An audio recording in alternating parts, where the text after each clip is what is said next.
안녕하세요. 언제나 자랑스러운 오빠의 하나뿐인 여동생이고 싶은 40대 여자입니다.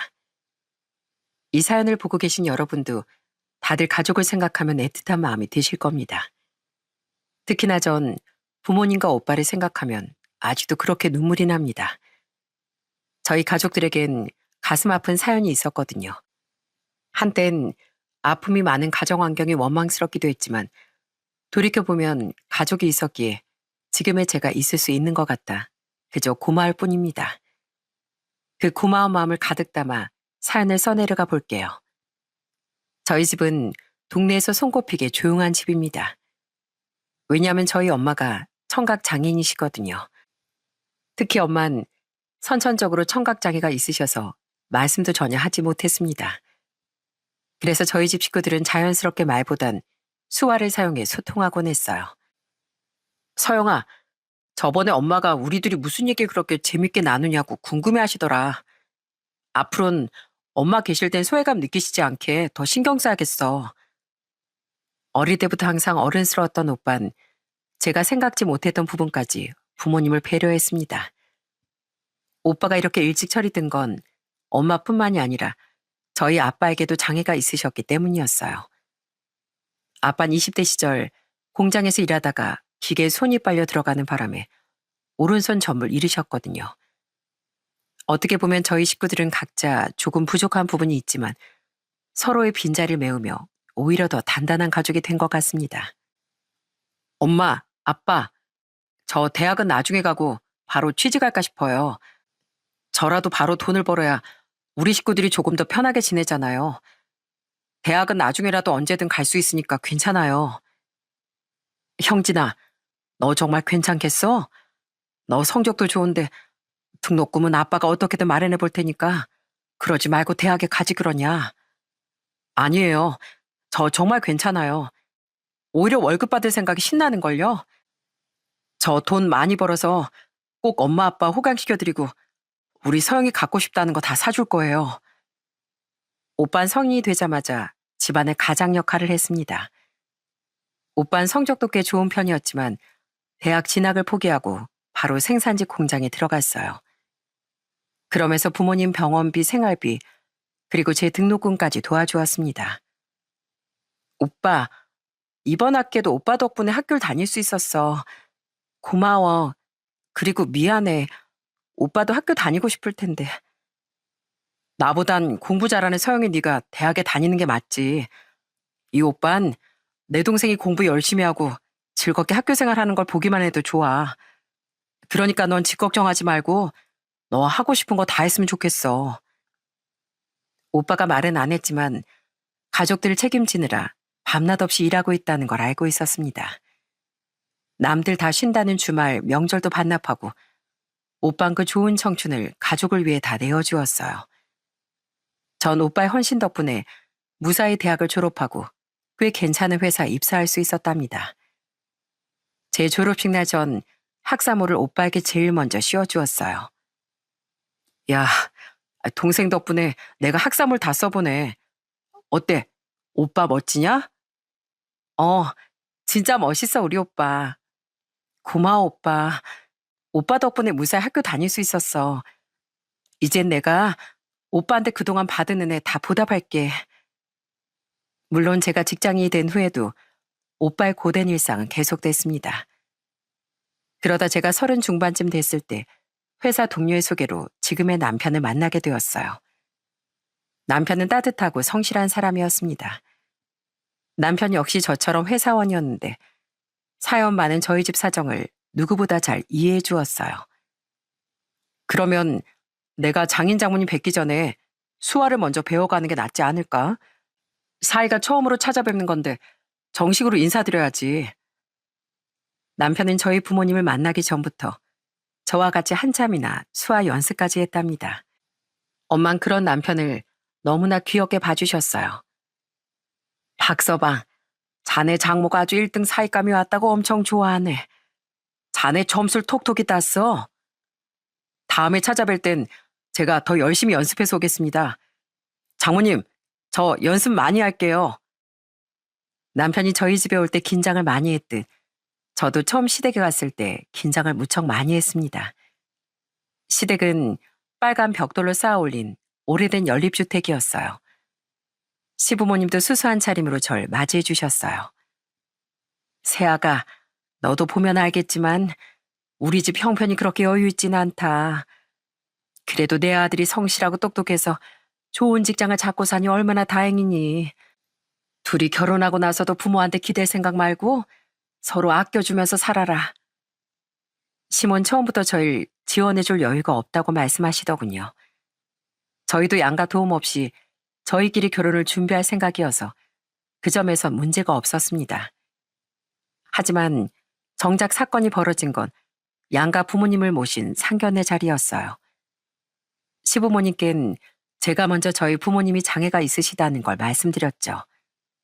그런데 시모는 저희 부모님을 보자마자 대놓고 힐끗거리며 무시하기 시작하더라고요. 어머머, 사돈 어른 손 좀 봐. 저래가지고 밥은 어떻게 드신다니? 시모는 저희 부모님을 바로 앞에 두고 다 들으라는 듯이 말했습니다. 어차피 사부인은 말씀도 못 듣는데 무슨 대화를 나눠야 할지 모르겠구나. 이거 원 속이에 경읽기도 아니고 귀머거리 앉혀두고 뭐 하는 건지 모르겠네. 불행 중 다행으로 저희 엄마는 시모가 무슨 막말을 하는지 모르셨지만 그 자리에 앉아있던 모든 가족들은 시모의 언행에 깜짝 놀라고 말았습니다. 저희 아빠도 티는 안 내셨지만 정말 언짢아하셨고요. 저희 엄마를 무시하는 건 저희 가족 전체를 무시하는 거였거든요. 그런데 그때 가장 먼저 시모에게 따끔한 한마디를 해준 사람이 있었습니다. 그건 바로 제 남편이었어요. 어머니, 당장 장인어른 장모님께 사과드리세요. 장모님이 귀가 조금 불편하시다고 그렇게 무시받으실 이유 없습니다. 그리고 장인어른은 어머니 말씀 다 듣고 계신데 얼마나 기분이 상하셨겠어요. 다신 그런 말씀 마세요. 말이 그렇다는 거지 말이. 내 말이 뭐 틀린 거 있어? 아이고, 아들 잘 키워놨더니 결혼 전부터 아예 대놓고 부인 편 처가 편을 드는구나. 내가 서러워서 말을 말아야지. 이 일로 시모는 완전히 토라져 한동안 인사를 가도 쌩하니 절 무시하더라고요. 반면 저희 아빠는 남편을 따로 불러 이렇게 말씀하셨어요. 박서방, 그때 상견례 자리에서 자네도 많이 난처했을 텐데 그래도 우리 입장을 먼저 생각해줘서 고마웠네. 나도 사실 그러고 집에 돌아가서 생각이 많았어.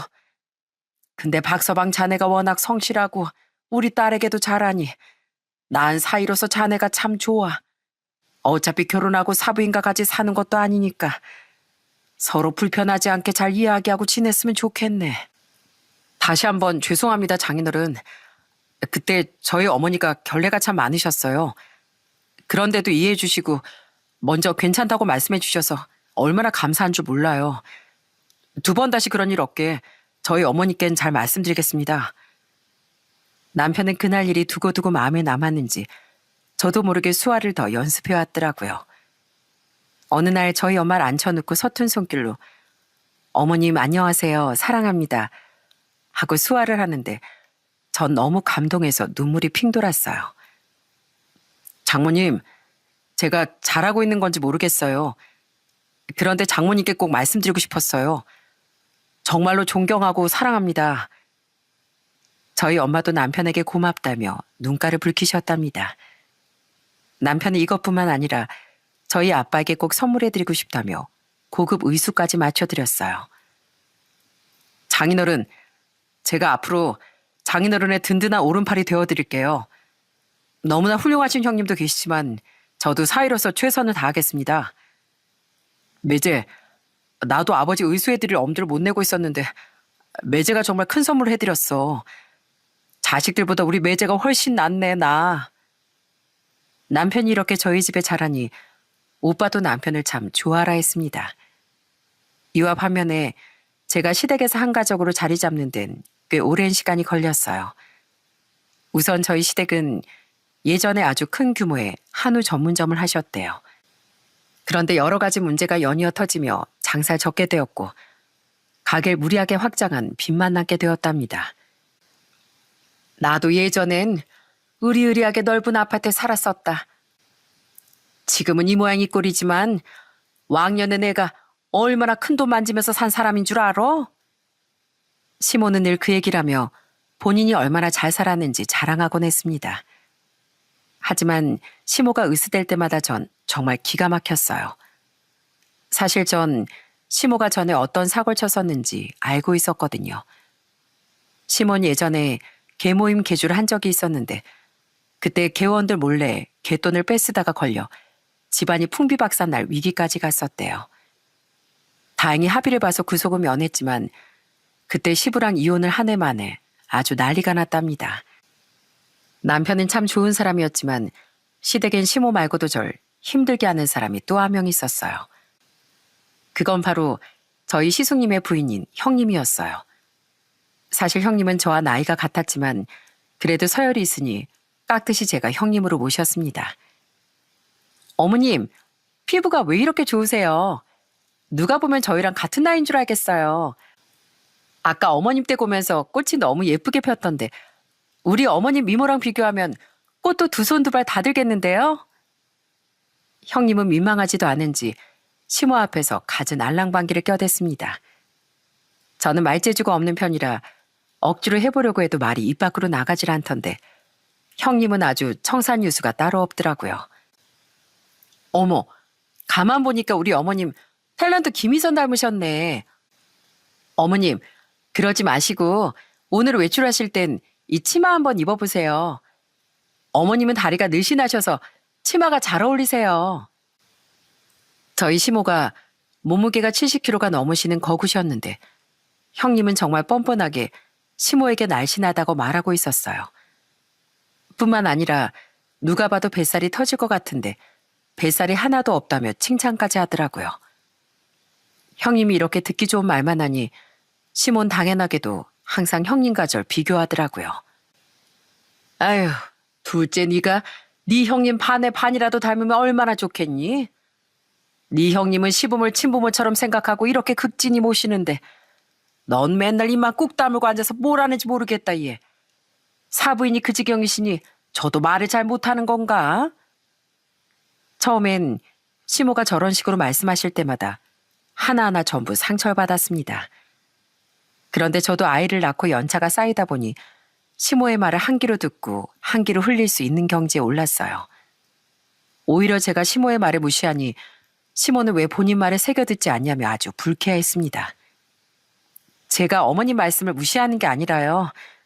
어머님이 저 상처받는 말씀만 하시니까 저도 제 마음 지키는 법을 배운 거예요. 내가 뭘 그렇게까지 얘기했다고 그러니? 누가 보면 오해하기 딱 좋게 말하는구나. 아유, 이러니까 너랑 무슨 얘기를 하겠니? 우리 큰 며느리는 언제 오나? 사실 형님이 시모 앞에서 꼬리를 흔드는 이유가 있었습니다. 시모를 닮았는지 저희 시숙님도 허영심 많고 일버리길 좋아했거든요. 그래서 사업도 이것저것 말아먹고 형편이 아주 어려웠습니다. 그렇다 보니 시부모님께 철썩 붙어서 얼마라도 콩고물 떨어질 거 없나 늘 시모 주위를 맴돌았던 거죠. 저도 결혼 7년 차쯤 되니까 시모와 형님이 그러거나 말거나 무시하게 됐지만요. 시모가 종종 용돈을 달라고 요구하실 땐 대체 누가 어른인 건지 싶긴 했죠. 큰아들내 돈 좀 보내주고 나니까 나 쓸 돈이 하나도 없다. 그러지 말고 둘째야, 나 용돈 좀 주면 안 되겠니? 어머님, 저희도 양가 공평하게 용돈 드리는 기준이 있는데 어머님이 자꾸 용돈 달라고 하시니까 제가 어떻게 할지 모르겠어요. 저도 여유가 있을 땐 얼마 정도 더 드리곤 했는데 그러지 못한 달엔 용돈 달라는 말에 무시했다며 아주 난리가 났습니다. 남편은 이 사실 알고 중간에서 대처를 잘해주었어요. 여보, 앞으로 어머니가 또 용돈 달라고 하시면 나한테 말해. 내가 정해진 금액 이외엔 못 드린다고 딱 잘라 말할게. 남편이 정리를 잘해준 덕분에 용돈 문제도 일단은 잘 넘어가게 되었어요. 그래서 그 무렵에 유일한 걱정이 있다면 어느새 40 중반이 된 저희 오빠가 장가 나갔으면 좋겠다는 것뿐이었습니다. 난 지금 이대로가 좋아. 너 시집가서 아이 낳고 잘 사는 모습도 좋고 부모님이 건강하게 잘 지내시는 것도 참 좋다. 우리 식구들 행복하게 잘 사는 게 이 오빠의 유일한 기쁨이야. 오빠에겐 그때까지도 늘 가족이 제일 먼저였습니다. 오빠의 말에 저도 감동을 받긴 했지만 그래도 걱정이 안 되는 건 아니었어요. 그래서 오빠가 싫다고 해도 중매자를 알아봐야 하나 싶던 어느 날 오빠가 소개할 사람이 있다며 친정으로 가족들을 불러 모았습니다. 여보, 오빠가 갑자기 누굴 소개해준다는 게 수상하지 않아? 이거 틀림없이 여자친구야. 그지? 와, 우리 오빠도 드디어 40 중반에 장가갈 생각인가 봐. 남편과 전 친정으로 가는 내내 오빠가 과연 어떤 여자친구를 데려왔을까 잔뜩 기대를 하며 들떴습니다. 그렇게 설레는 마음으로 친정에 도착하니 전 직감적으로 새언니 될 분이 오신 게 맞구나 싶었습니다. 서영이랑 매제 왔어? 당신 내 동생이랑 매제 처음 봤지? 인사해. 서영아, 여긴 네 새언니 될 사람이야. 어머, 정말 우리 예감이 맞았네. 만나서 반가워요. 저희 온 가족이 얼마나 기다리던 자리인 줄 아세요? 정말 남편감 잘 고르신 거예요. 저희 오빠긴 하지만 이만한 신랑감이 또 없을걸요. 저희 오빠가 좋은 사람인 건 제가 보증할게요. 제가 잔뜩 신나서 아이처럼 설치자 새언니는 빙그레 웃으며 맞장구를 쳐주더라고요. 그럼요. 형진 씨가 얼마나 좋은 사람인 줄 저도 잘 알죠. 이 사람 평소에 동생 칭찬을 참 많이 했어요. 어릴 때부터 공부도 잘하고 오빠 말도 잘 따랐다고요. 당연하죠. 오빠 아니었으면 저희 집 지금처럼 이렇게 지내지도 못했을 거예요. 오빠가 제 등록금도 도와주고 부모님 생활비도 책임졌으니까요. 이제 장가 가니까 본인 가정에 충실해야겠지만 우리 가족 모두 오빠한테 너무나 고맙게 생각하고 있어요. 새언니는 오빠랑 비슷한 인상에 참 착하고 차분한 사람이었어요. 오빠하고 새언니하고 둘이 나란히 앉은 모습을 보니 정말 하늘에서 맺어준 선남선녀 같더라고요. 저도 이렇게나 기쁜데 저희 부모님은 얼마나 기쁘셨겠어요. 아주 집안에 경사가 났죠. 아이고, 네 엄마 좋은지 어깨춤까지 춘다. 아들 장가 가는 게 그렇게 좋아? 엄만 정말 기쁘신지 어깨춤까지 추실 정도였답니다. 늘 우리 집안의 기둥으로 고생만 하던 오빠가 이제 새 가정을 꾸려 행복할 일만 남았다고 생각했습니다. 그때 제가 얼마나 주책이었는지 남몰래 기쁨의 눈물까지 찔끔 흘렸다니까요. 그렇게 오빠의 결혼 준비를 저까지 마음에 들뜨던 무렵 시모가 갑자기 온 가족 회의를 해야겠다며 모든 식구를 시댁으로 불렀습니다. 도착해보니 시숙님과 형님은 이미 도착해 있더라고요. 시모는 저희를 앞에 앉혀놓고 중대한 발표라도 하는 듯 진지하게 말했습니다. 내가 이렇게 너희 모두를 부른 이유가 있다. 너희도 알다시피 너희 시아버지하고 내가 현재 마땅한 벌이가 없잖니. 그래서 너희에게 마지막으로 부탁하고 싶은 게 있다. 다들 알겠지만 내가 또 음식 솜씨 좋기로 동네에서 유명하잖아. 그래서 식당을 하나 차려볼까 한다. 그러니 너희끼리 잘 상의해서 부모님께 드리는 선물이다 생각하고 식당 하나만 차려다오.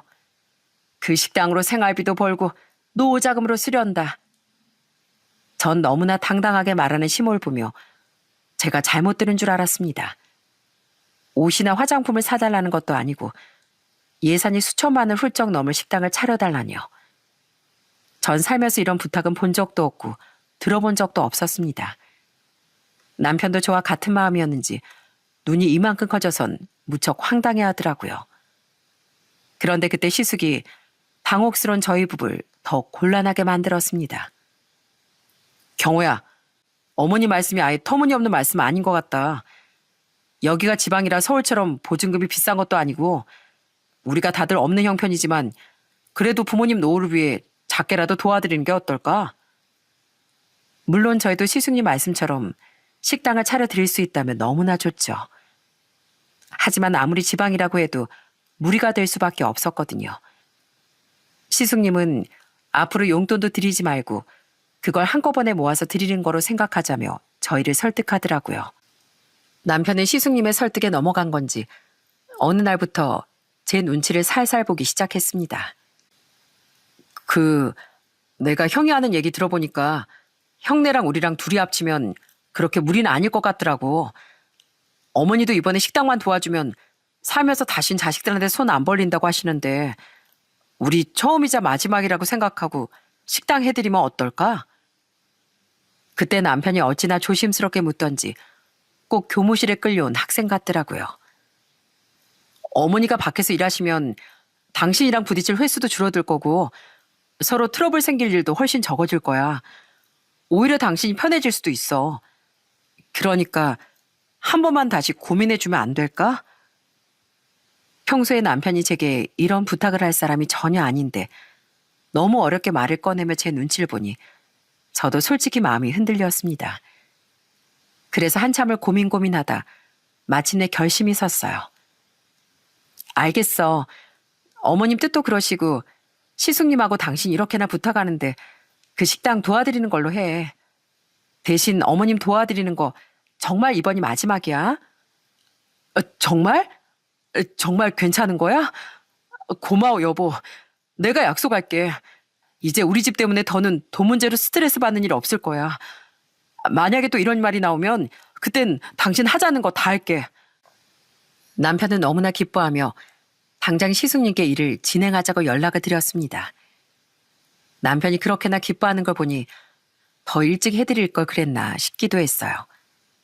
시모 역시 저희 허락을 몹시 기다리고 계셨는지 식당을 해드리겠다고 하자마자 얼마가 필요한지 바로 말씀하시더군요.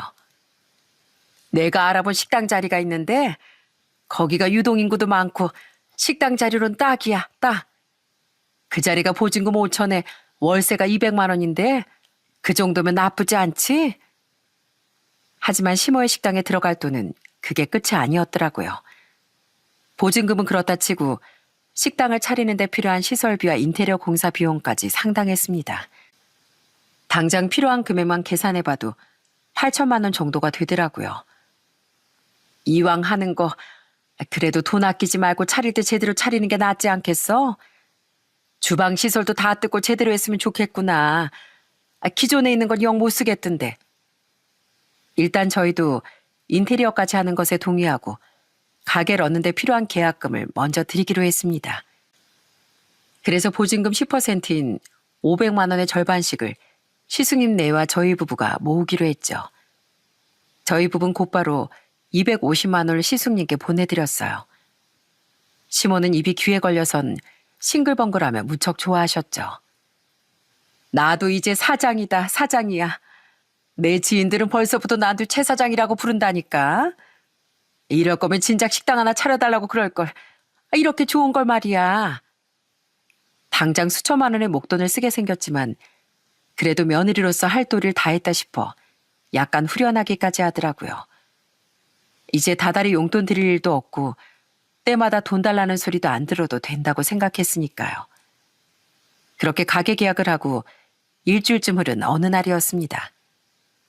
정말 다시 떠올리기만 해도 숨이 턱턱 막히지만 저희 친정에 도저히 믿기지 않는 큰 불행이 덮쳐왔어요. 그건 바로 사랑하는 저희 오빠의 사고 소식이었죠. 서영아, 지금 당장 병원으로 와야겠다. 형진이가 방금 교통사고가 나서 병원으로 실려갔대. 이를 어쩌면 좋냐. 나하고 네 엄마도 바로 병원으로 향하는 중이다.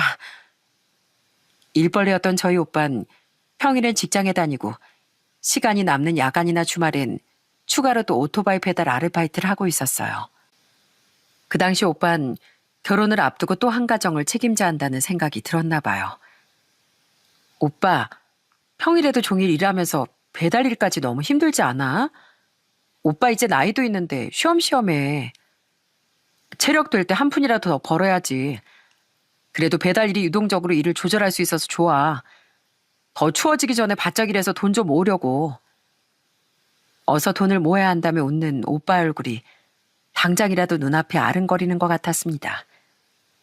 불행히도 오빤 오토바이 배달을 하던 중 신호대기에 걸려 멈춰있는 오빠를 보지 못하고 돌진하는 차량에 치여 몇 미터나 그대로 날아가 버렸답니다. 사고는 한순간이었고 오빠가 병원으로 실려갔을 땐 이미 의식을 잃은 상태였어요. 제가 병원에 도착했을 땐 이미 수술방으로 들어간 후였습니다. 아빠, 우리 오빠 어떡해? 오빠 괜찮겠지? 어? 많이 다친 거 아니겠지? 하늘도 무심하지. 어떻게 평생 착하게만 살아온 우리 오빠한테 이런 무서운 사고가 날 수 있어. 우리 형진이 괜찮을 거다. 이 엄마 아빠가 무슨 수를 써서라도 우리 아들 살려낼 거야. 같이 저승에 가서 목숨을 건져오더라도 난 내 아들 이렇게 못 보낸다. 하지만 저희의 간절한 바람에도 오빤 한마디 말도 남기지 못한 채 차가운 수술대 위에서 세상을 떠나고 말았습니다. 저에겐 하나뿐인 남매이자 가장 친한 친구였고 언제나 제 인생의 가장 멋진 롤모델이었던 오빤 결혼을 불과 39일 앞두고 눈을 감았어요. 뒤늦게 연락을 받고 병원에 달려온 새언니도 충격적인 사고 소식에 넋을 잃고 통곡했습니다. 그러다 그 자리에서 혼절해 바로 병원 신세를 지기도 했어요. 당신하고 나하고 결혼이 겨우 한 달밖에 안 남았는데 나만 남겨두고 가면 어떡해. 날 당신 없이 살 수 없게 만들어 놓고 이렇게 혼자 떠나면 내가 어떻게 살아. 너무나 갑작스럽게 오빠를 떠나보낸 슬픔은 남은 가족들에게 세상이 무너지는 슬픔을 주었습니다. 전 태어나는 순간부터 단 한 번도 오빠가 없는 삶을 살아본 적이 없었어요. 제겐 항상 모든 순간에 오빠가 있었고 그렇게 오빠에게 의지하며 살았는데 이제 그런 오빠를 만날 수도 얘기를 나눌 수도 없다는 현실이 너무나 지옥 같더라고요. 오빠, 내가 오빠 없이 부모님 모시고 잘 살 수 있을까? 살면서 힘들고 어려울 때마다 오빠에게 제일 먼저 전화 걸었는데 이제 누가 나한테 괜찮다고 말해줘? 누가 날 위로해주고 응원해주냔 말이야. 저희 가족은 정신을 차릴 수 없는 큰 슬픔 속에서 그렇게 오빠의 장례식을 치렀습니다. 엄만 크게 소리도 내지 못하고 연신 가슴만 내려치며 자식을 잃은 슬픔을 쏟아내셨어요. 새언니도 완전히 넋이 나가 오빠의 영정사진만 쳐다보고 있었고요. 정말 슬프게도 오빠의 영정은 결혼사진용으로 찍은 사진이었습니다. 얼마 뒤면 근사한 새신랑이 됐을 텐데 우리 오빠.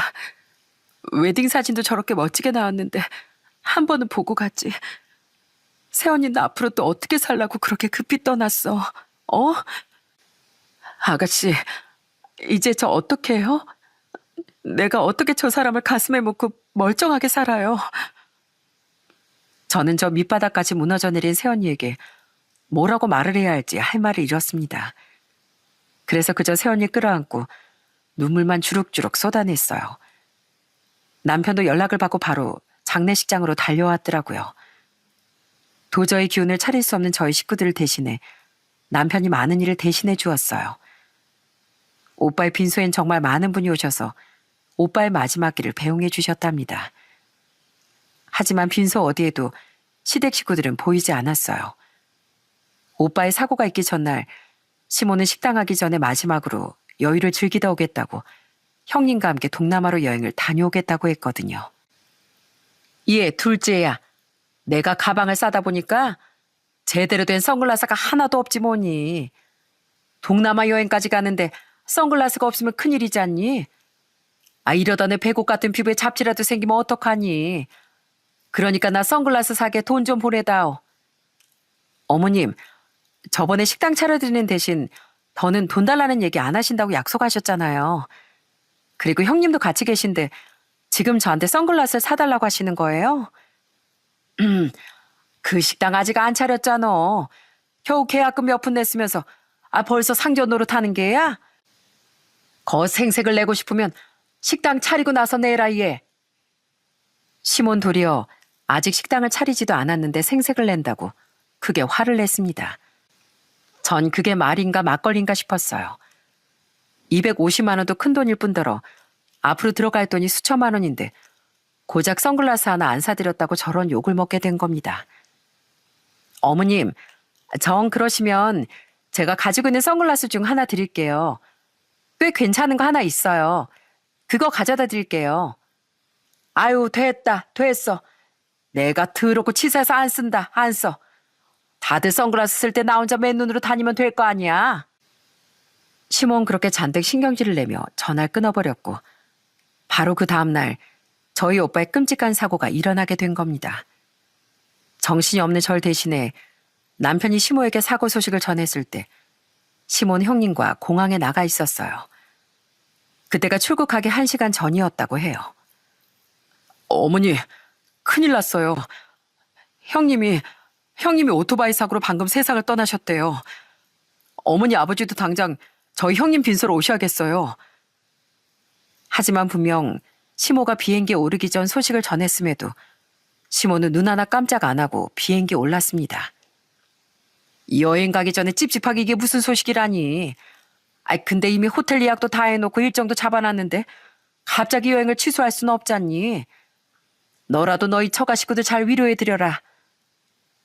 시모는 애초에 여행을 취소하는 건 선택지에 있지도 않은지 남편을 통해 장례식을 잘 치르라는 말만 남기고 떠나버렸습니다.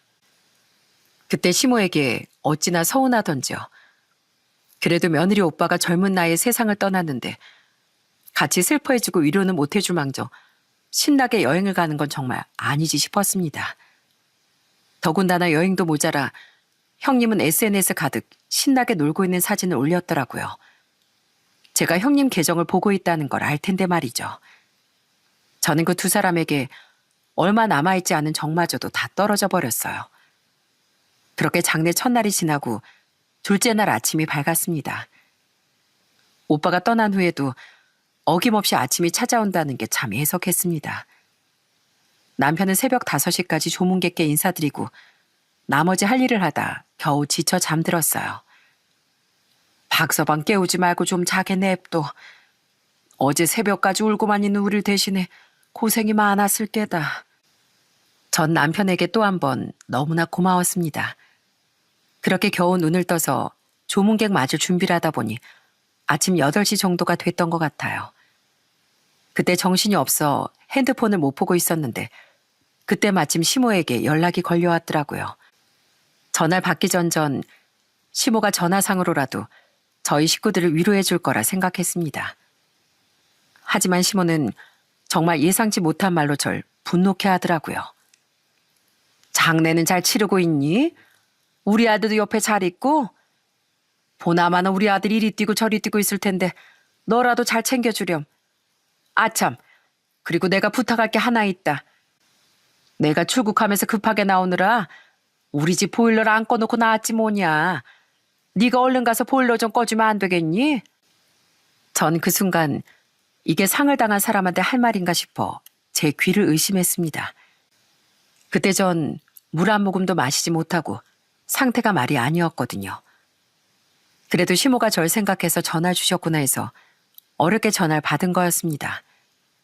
그런데 고작 들은 말이 집에 가서 보일러 꺼달라는 말이었죠. 아무리 가스비가 걱정돼도 혈육을 잃은 며느리에게 그게 할 소린가요? 보니까 그 장례식장에서 우리 집까지 택시 타면 20분밖에 안 걸리더구나. 어차피 사흘 내내 거기 있을 거 얼른 옷 갈아입고 가서 보일러 좀 끄고 와. 저는 말문이 막혀 제대로 된 대꾸도 못할 뻔했습니다. 어머님 지금 뭐라고 하셨어요? 저한테 집에 가서 보일러를 꺼달라고요? 저 지금 상중인 거 아시잖아요. 근데 위로는커녕 뭐 보일러요? 아니 나도 네 사정이 알지. 근데 그걸 부탁할 사람이 너밖에 없는 걸 어쩌니? 우리 큰아들이 일하느라 바쁘고 둘째 녀석도 장례식장에서 사회노릇 중일 텐데 내가 나오기 전에 하필 보일러도 세게 틀어서 지금 바닥이 절절 끓고 있을 거다. 가뜩이나 옛날 집이라 가스비 많이 나오는데 다음 달에 폭탄 맞으면 어떡하니? 그때가 추운 겨울이었는데 다음 달 가스비가 어지간히도 걱정된 모양입니다. 그렇지 않으면 상중인 며느리에게 그런 부탁을 하는 게 상식적으로 말이 되지 않았으니까요. 어머님, 진짜 해도 해도 너무하시네요. 저 더는 못 참습니다. 제가 앞으로 어떻게 행동하는지 지켜보세요. 어머님이 저한테 하신 것들 다 돌려드릴 테니까요.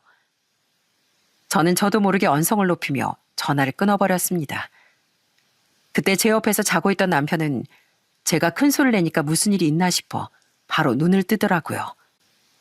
여보, 무슨 일이야? 빈소에 누구 왔어? 아니면 뭐 해결해야 할 일이라도 생겼어? 방금 어머님한테 전화 왔어. 진짜 어머님 너무하신 거 아니야? 장례식장엔 올 생각도 안 하시고 여행부터 가시더니 이제 나한테 집에 가서 보일러 좀 꺼달래. 어차피 3일장 하지 않냐면서. 도대체 내가 어디까지 어머니께 맞춰드려야 돼? 남편은 제 말을 듣고 저보다 더 깜짝 놀라더니 진땀을 흘리며 바로 사과를 하더군요. 여보, 진짜 미안해. 내가 대신 사과할게. 어머니가 대체 왜 그러시는지 모르겠어. 나도 정말 너무 속상하다. 당신 지금 마음도 너무 심란할 텐데 그런 황당한 소리까지 듣게 해서 미안해. 하지만 전 더는 참아선 안 되겠다는 생각이 들었습니다. 그래서 남편에게 단호히 한 가지 제안을 했고 그 한마디가 시모의 인생을 송두리째 바꿔놓고 말았어요. 일단 전 오빠의 마지막 길에 동생으로서의 역할을 다했습니다. 여전히 울고만 있는 엄마 새언니를 위로하고 남편과 함께 조문객들을 맞았습니다. 그리고 그 다음날 발인을 하며 이젠 정말로 오빠를 떠나보낼 시간이 다가왔어요. 잘 가, 오빠. 잘 가. 다음 생에도 꼭 내 오빠로 태어나줘. 그땐 내가 더 잘할게. 오빠가 어떤 사람이든 내가 끝까지 믿고 응원할게. 그러니까 그때까지 편히 쉬고 있어. 부모님은 내가 잘 모실게. 미안하고 사랑해, 오빠. 그러면서 전 새언니의 손을 꼭 잡고 말했습니다. 언니, 잘 지내야 돼요? 혹시 너무 힘들어서 다 잊고 지낸다고 해도 난 끝까지 새언니 앞길을 응원할 거예요. 오빠도 하늘에서 분명 그럴 거고요. 가끔 안부 전할게요.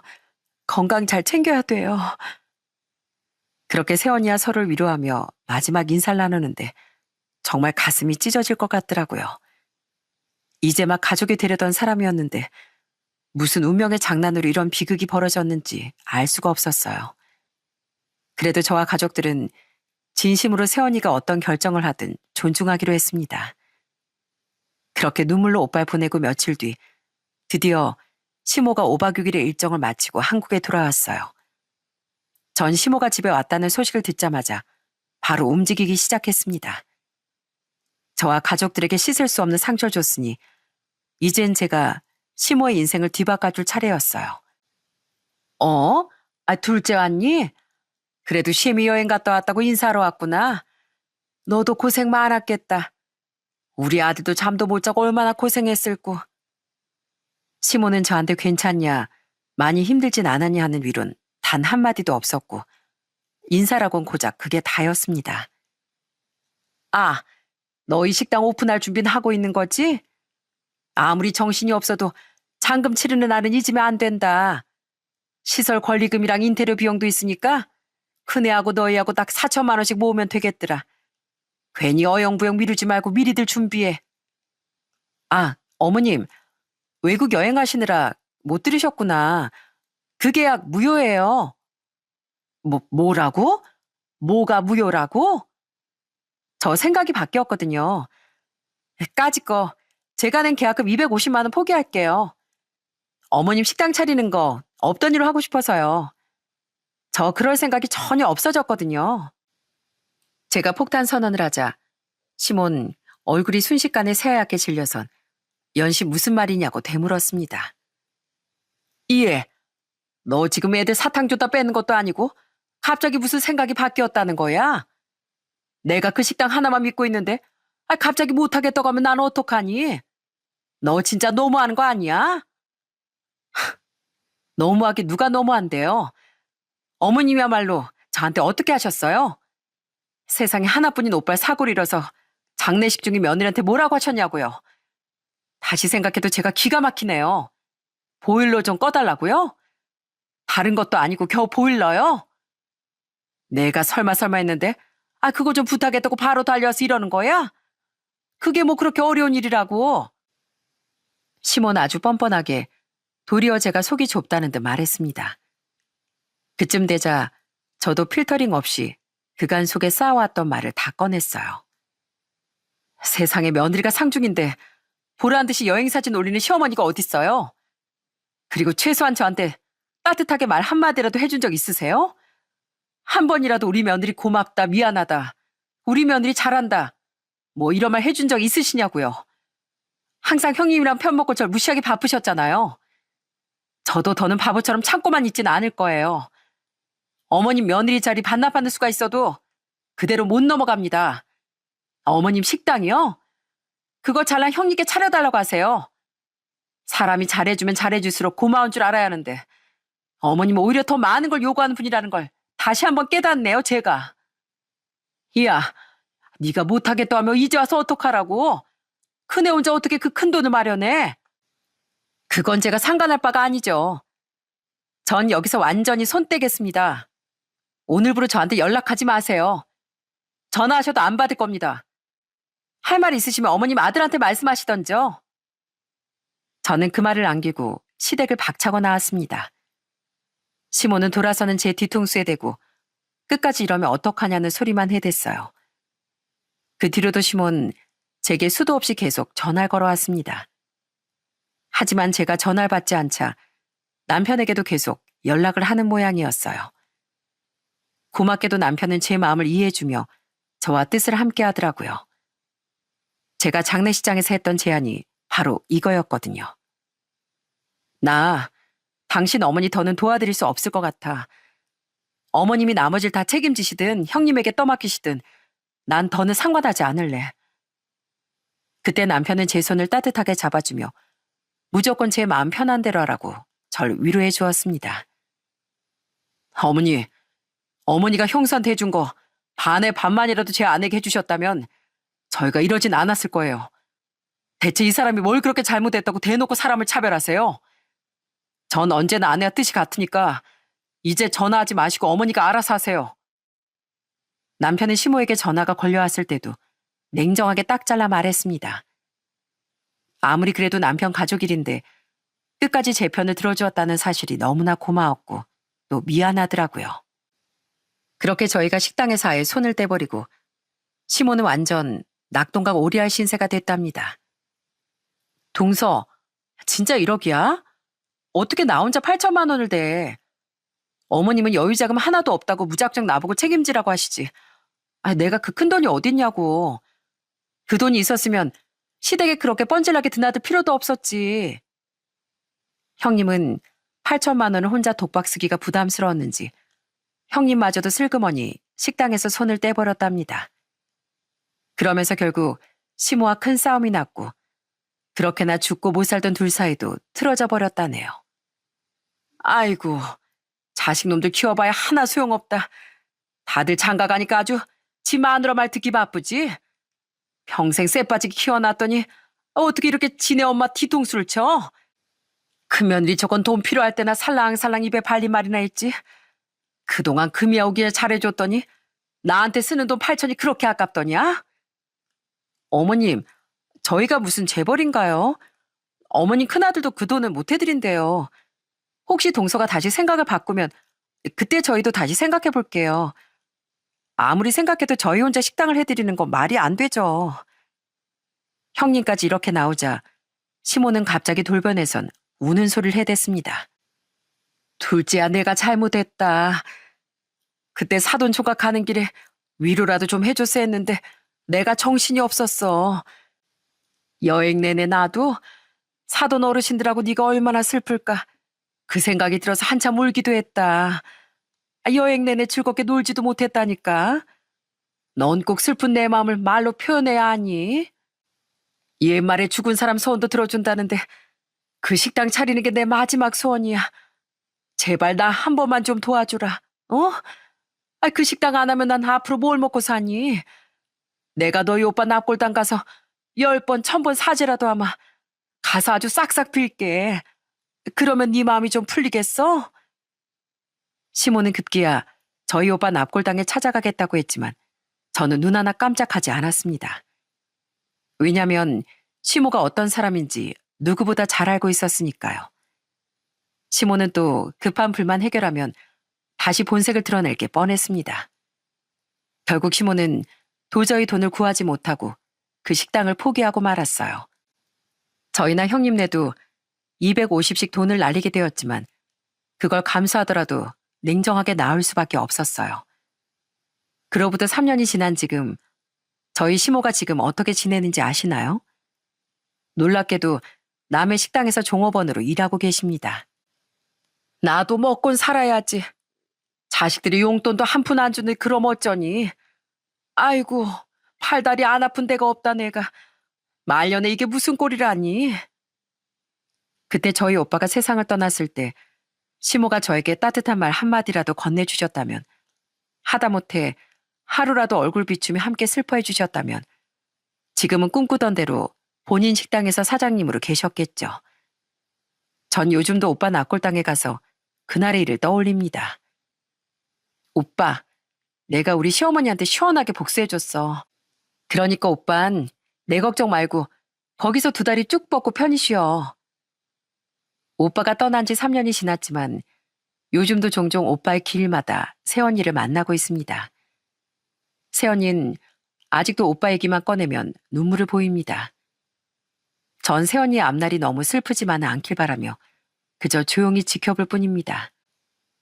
저희 부모님 역시 여전히 오빠 잃은 슬픔 속에 계시지만 그래도 요즘은 저희 아이들 재롱을 보면 부쩍 힘을 내고 계십니다.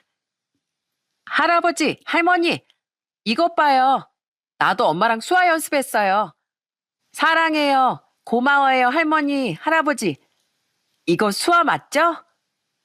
아이고, 언제 그런 걸 다 연습했어요? 할애비랑 할미도 우리 손주들 너무너무 사랑해요. 고마워요. 전 오빠의 빈자리를 대신해 더 자주 전화도 드리고 일부러라도 집에 찾아가고 있답니다. 남편도 그 옆을 항상 함께 해주고 있고요. 제가 얼마나 노력하고 있는지 하늘에 있는 저희 오빠는 알아주겠죠. 아직 부족한 게 많지만 언젠가 오빠가 내 동생 잘했다, 내 동생 최고다라고 말해주길 기다리며 제 역할을 다하겠습니다. 살다 보면 누구나 아픔을 겪지만 그 아픔을 견디게 하는 것도 결국 사람인 것 같네요. 저 역시 가족들에게 제가 받은 응원만큼 큰 힘을 주고 싶습니다. 그러면서 저도 누군가에게 버팀목이 되어주고 싶다는 생각이 들어요. 저희 오빠가 그랬던 것처럼요. 오늘보다 내일 조금 더 단단하고 따뜻한 사람이 되어 오빠가 바라던 모습으로 살아가 보겠습니다. 구독자 여러분들도 그런 절 많이 응원해 주셨으면 좋겠어요. 끝까지 들어주셔서 정말 감사합니다.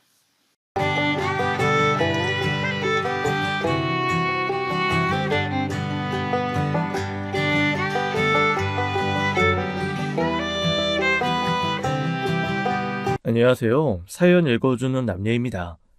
오늘도 와주셔서 감사드리며 오늘의 사연 시작하겠습니다. 안녕하세요. 저는 사랑하는 남편을 하늘로 보낸 30대 여성입니다. 아들을 낳고 2년의 짧은 결혼 생활 중 느닷없는 사고로 남편은 먼저 저 세상으로 갔어요.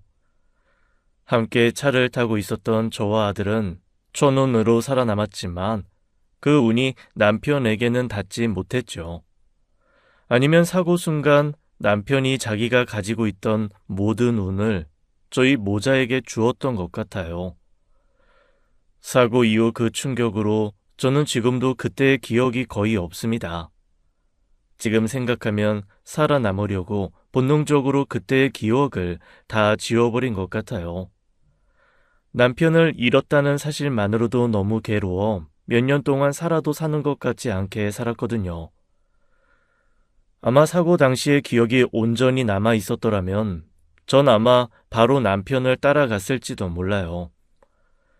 사고 후 외상 증후군으로 그 후 차를 탈 때마다 너무 공황 증상을 겪기도 했고 극도의 우울증으로 벼랑 끝에 선 적도 여러 번 있었죠.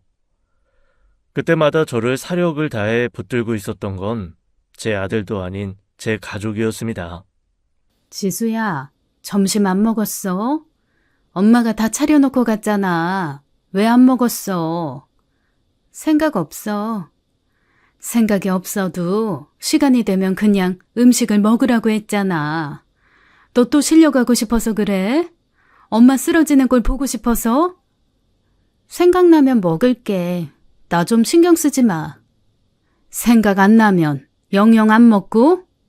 너 어쩌려고 그래? 이제 유준이도 5살이야. 지금까지는 유준이가 어려서 괜찮았다 치자. 너 계속 유준이한테 그런 모습 보여줄 거야? 엄마 노릇 안 할 거냐고.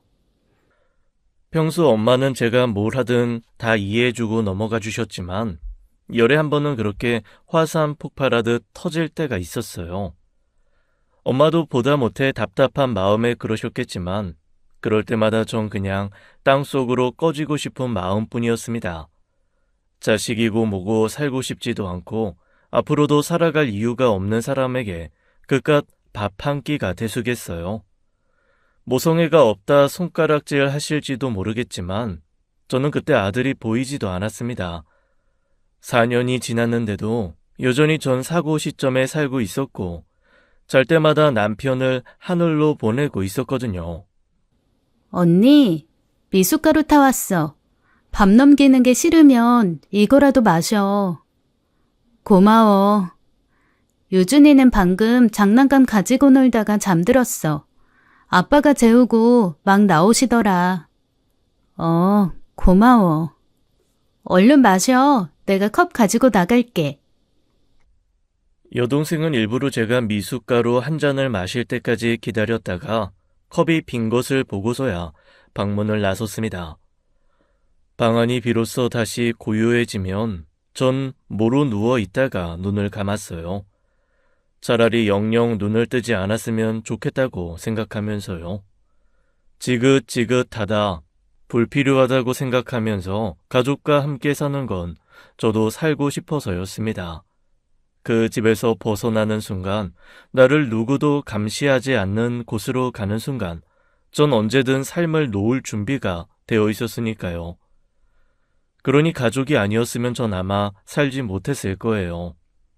그리고 사고 직후에 비하면 많이 좋아진 것이었어요.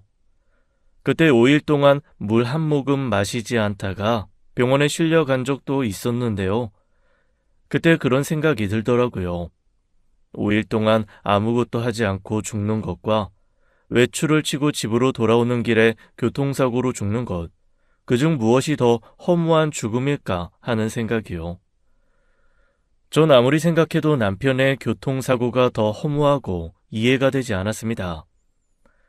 대체 세상은 어떻게 설계가 되어 있기에 내 남편이 그렇게 가야 했을까 싶었으니까요. 한 번씩 시부모님께서도 찾아오셨어요.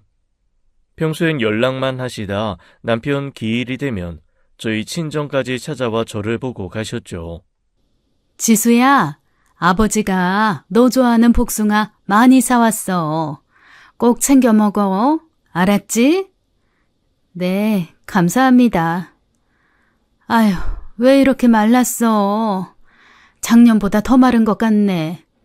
밥은 제때 먹고 있는 거야? 눈밑 꺼진 것 좀 봐. 지수야, 4년이야. 너 이러고 있는 거 상원이가 보면 하늘에서 가슴이 얼마나 미어지겠니? 나도 산다. 자식 보낸 나도 살아. 그러니 너도 살아야지. 유준이 많이 컸더라. 그러고만 있지 말고 간 사람은 얼른 털어버리고 너도 새 인생 살아. 언제까지 그렇게 있을 거야? 사돈 마음 미어지는 건 생각도 안 해. 유준이도 사돈 처녀한테 맡겨놓고 애 엄마 노릇 다 시키고 자식 남은 순간 네 인생 아니다. 너 인생은 포기하더라도 유준이 생각해서 유준이 엄마로만이라도 살아. 왜 그래요, 당신은? 안 그래도 마음 힘든 애한테. 아, 그럼 언제까지 이러고 있을 건데 안 살 거야? 죽기라도 할 거야? 나도 살아, 나도. 지금 유준 애미 너보다 내가 더 죽고 싶은 심정으로 살고 있다고. 벌은 나중에 죽어 내가 다 받으마. 넌 이 악물고 살아라. 어떻게든 살아야지. 그만해요, 그만해. 애 얼굴 보고 싶어서 온 걸 올 때마다 괜히 왔다 싶어. 가요, 가. 아휴, 사돈, 저희 이만 가볼게요. 벌써 가시게요? 저녁이라도 드시고 가세요. 염치 없게 저희가 어떻게 여기서 밥을 먹습니까? 이렇게 지수랑 유준이 볼 수 있게 문 열어주신 것만으로도 감사하죠. 아니, 그럼 조금만 기다리세요. 좀 싸드릴게요. 어차피 우리끼리는 다 먹지도 못해요. 잠시만요. 부산스럽게 오가는 사람들 속에서 저는 그저 눈물만 뚝뚝 흘렸습니다. 여동생이 와서 눈물을 닦아주었고 시부모님이 갈 때까지 그저 망부석처럼 앉아만 있었죠. 사돈어른께서는 언니 빨리 정신 차리고 일어나시길 바라는 마음에서 하신 말씀인 거 알지? 너무 속상해하지 마, 언니. 괜찮아, 지영아. 나 좀 쉴게. 유준이 좀 부탁해. 엄마. 유준아, 엄마 졸려서 먼저 잘게. 유준이도 할아버지랑 잘 자. 그때 저는 정말 이기적으로 살았습니다. 하지만 남편의 기일에 단 한 번도 납골당에 가보지 못할 정도로 그 일이 저한테는 너무 버겁더라고요. 이 세상에 사랑하는 일을 떠나보낸 것이 비단 저뿐만은 아닐 텐데 다른 사람들은 대체 어떻게 그걸 버티고 살까 싶었습니다. 그러다 저도 별 수 없이 정신을 차리게 되는 계기가 생겼어요. 어쩌면 그 전부터 그런 계기는 많았는데 4년이란 시간이 흐르고서야 그런 것들이 눈에 보였던 것일지도 모릅니다. 화장실에 가려고 방에서 나온 어느 날이었어요. 여동생의 방에서 격양된 목소리가 들리더군요. 그래서 또 결혼 못하겠다고 한 거야? 임지영, 너 어쩌려 그래? 너 그러다 정원이 놓치면 나중에 네 언니 원망하려고 그래? 언니가 가지 말랬어? 언니가 너더러 유준이 파달랬냐고. 잔말 말고 날짜 잡아. 어떻게 그래? 언니 저러고 있는데 나까지 시집 간다고 나가버리면 엄마 혼자 언니 감당 가능해? 유준이까지 볼 수 있냐고. 그럼 네 언니도 저러고 살고 있는데 너까지 힘들게 사는 꼴을 나보고 보란 말이야? 지수, 유준이 다 내가 챙겨. 나도 있고 아빠도 있는데 뭐가 걱정이야. 정원이 기다릴 만큼 기다렸어. 2년 전에 결혼 없고 이번에도 안 한다고 하면 너 아주 그 집의 태역주인 되는 거라고. 내가 알아서 해. 여동생은 저 대신 제 아들을 돌보느라 결혼도 한번 미룬 상황이었습니다. 저는 그것도 모르고 있었어요. 결혼할 상대가 있다는 것만 알았지 그 이상은 생각지도 못한 거였죠. 저는 저 때문에 여동생이 자기 삶도 미루고 있다는 걸 알고 깜짝 놀랐습니다. 게다가 식구들이 모두 집을 비운 날 여동생 방에서 아들이 그린 그림을 보게 되었어요. 그런데 아들이 그린 웃는 가족들 사이 구석에 검은색 그림자처럼 놓인 사람을 보고 가슴이 철렁 내려앉았습니다. 저는 아들에게 마치 집안의 어둠이나 그림자가 된 것 같았죠. 나 혼자도 모자라 내 아들까지 식구들에게 맡기고 이건 좀 아니다 싶다는 생각을 그제야 하게 된 것이었어요.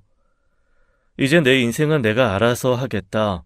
그렇게 나서고 싶은데 그 첫걸음이 너무 어려웠습니다. 그때 여동생이 제게 넌지시 제안을 하더라고요.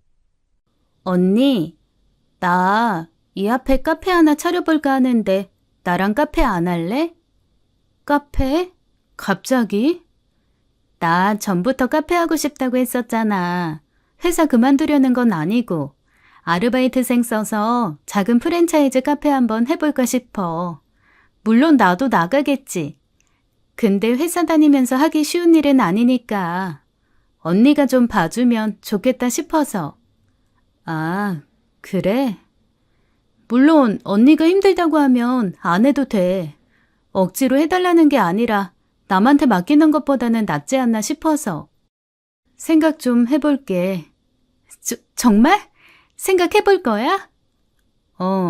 바로 결정하긴 좀 힘들 것 같네. 알았어. 그럼 생각해봐. 꼭이야. 동생은 제가 바로 거절할 거라고 생각했는지 호들갑을 떨며 나가서는 엄마한테 이야기하더라고요. 제가 하겠다고 했다면서요. 저는 그게 첫걸음이어야만 했습니다. 정말 삶을 끝낼 생각이 아니라면 제 가족과 아들을 위해서 언제고 일어서야 했어요. 제가 빨리 일어서야 제 가족들도 덜 힘들 테니까요. 하지만 막상 세상에 다시 나가려니 너무 두려웠습니다. 하나부터 10까지 아무것도 모르는 3살 어린 아이가 된 것 같았어요. 그도 그럴 것이 무려 4년이었습니다. 4년 동안 병원이 아니면 외출을 해본 적이 없어요. 우울증 때문에 다니던 정신과도 차를 탈 때마다 오는 극심한 공황 증세에 갈 수가 없을 정도였죠. 한동안 잠잠했는데 제가 다시 숨을 가쁘게 몰아쉬고 고통스러워하자 엄마는 처음으로 제 뺨을 후려쳤습니다. 여동생이 놀라 달려왔지만 엄마는 이성을 잃은 것 같았죠. 두 손을 제 목을 조르며 소리치는 거예요. 그래, 그냥 같이 죽자. 그냥 나랑 같이 죽어.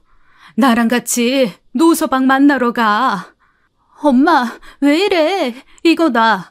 언니 놔. 그러다 진짜 죽겠어. 이럴 거면 그냥 다 같이 죽어. 이게 사는 거야? 이게 사는 거냐고. 너만 노서방 잃었어? 사도는 자식을 잃고 유준이는 아빠를 잃었어. 그러고도 살아.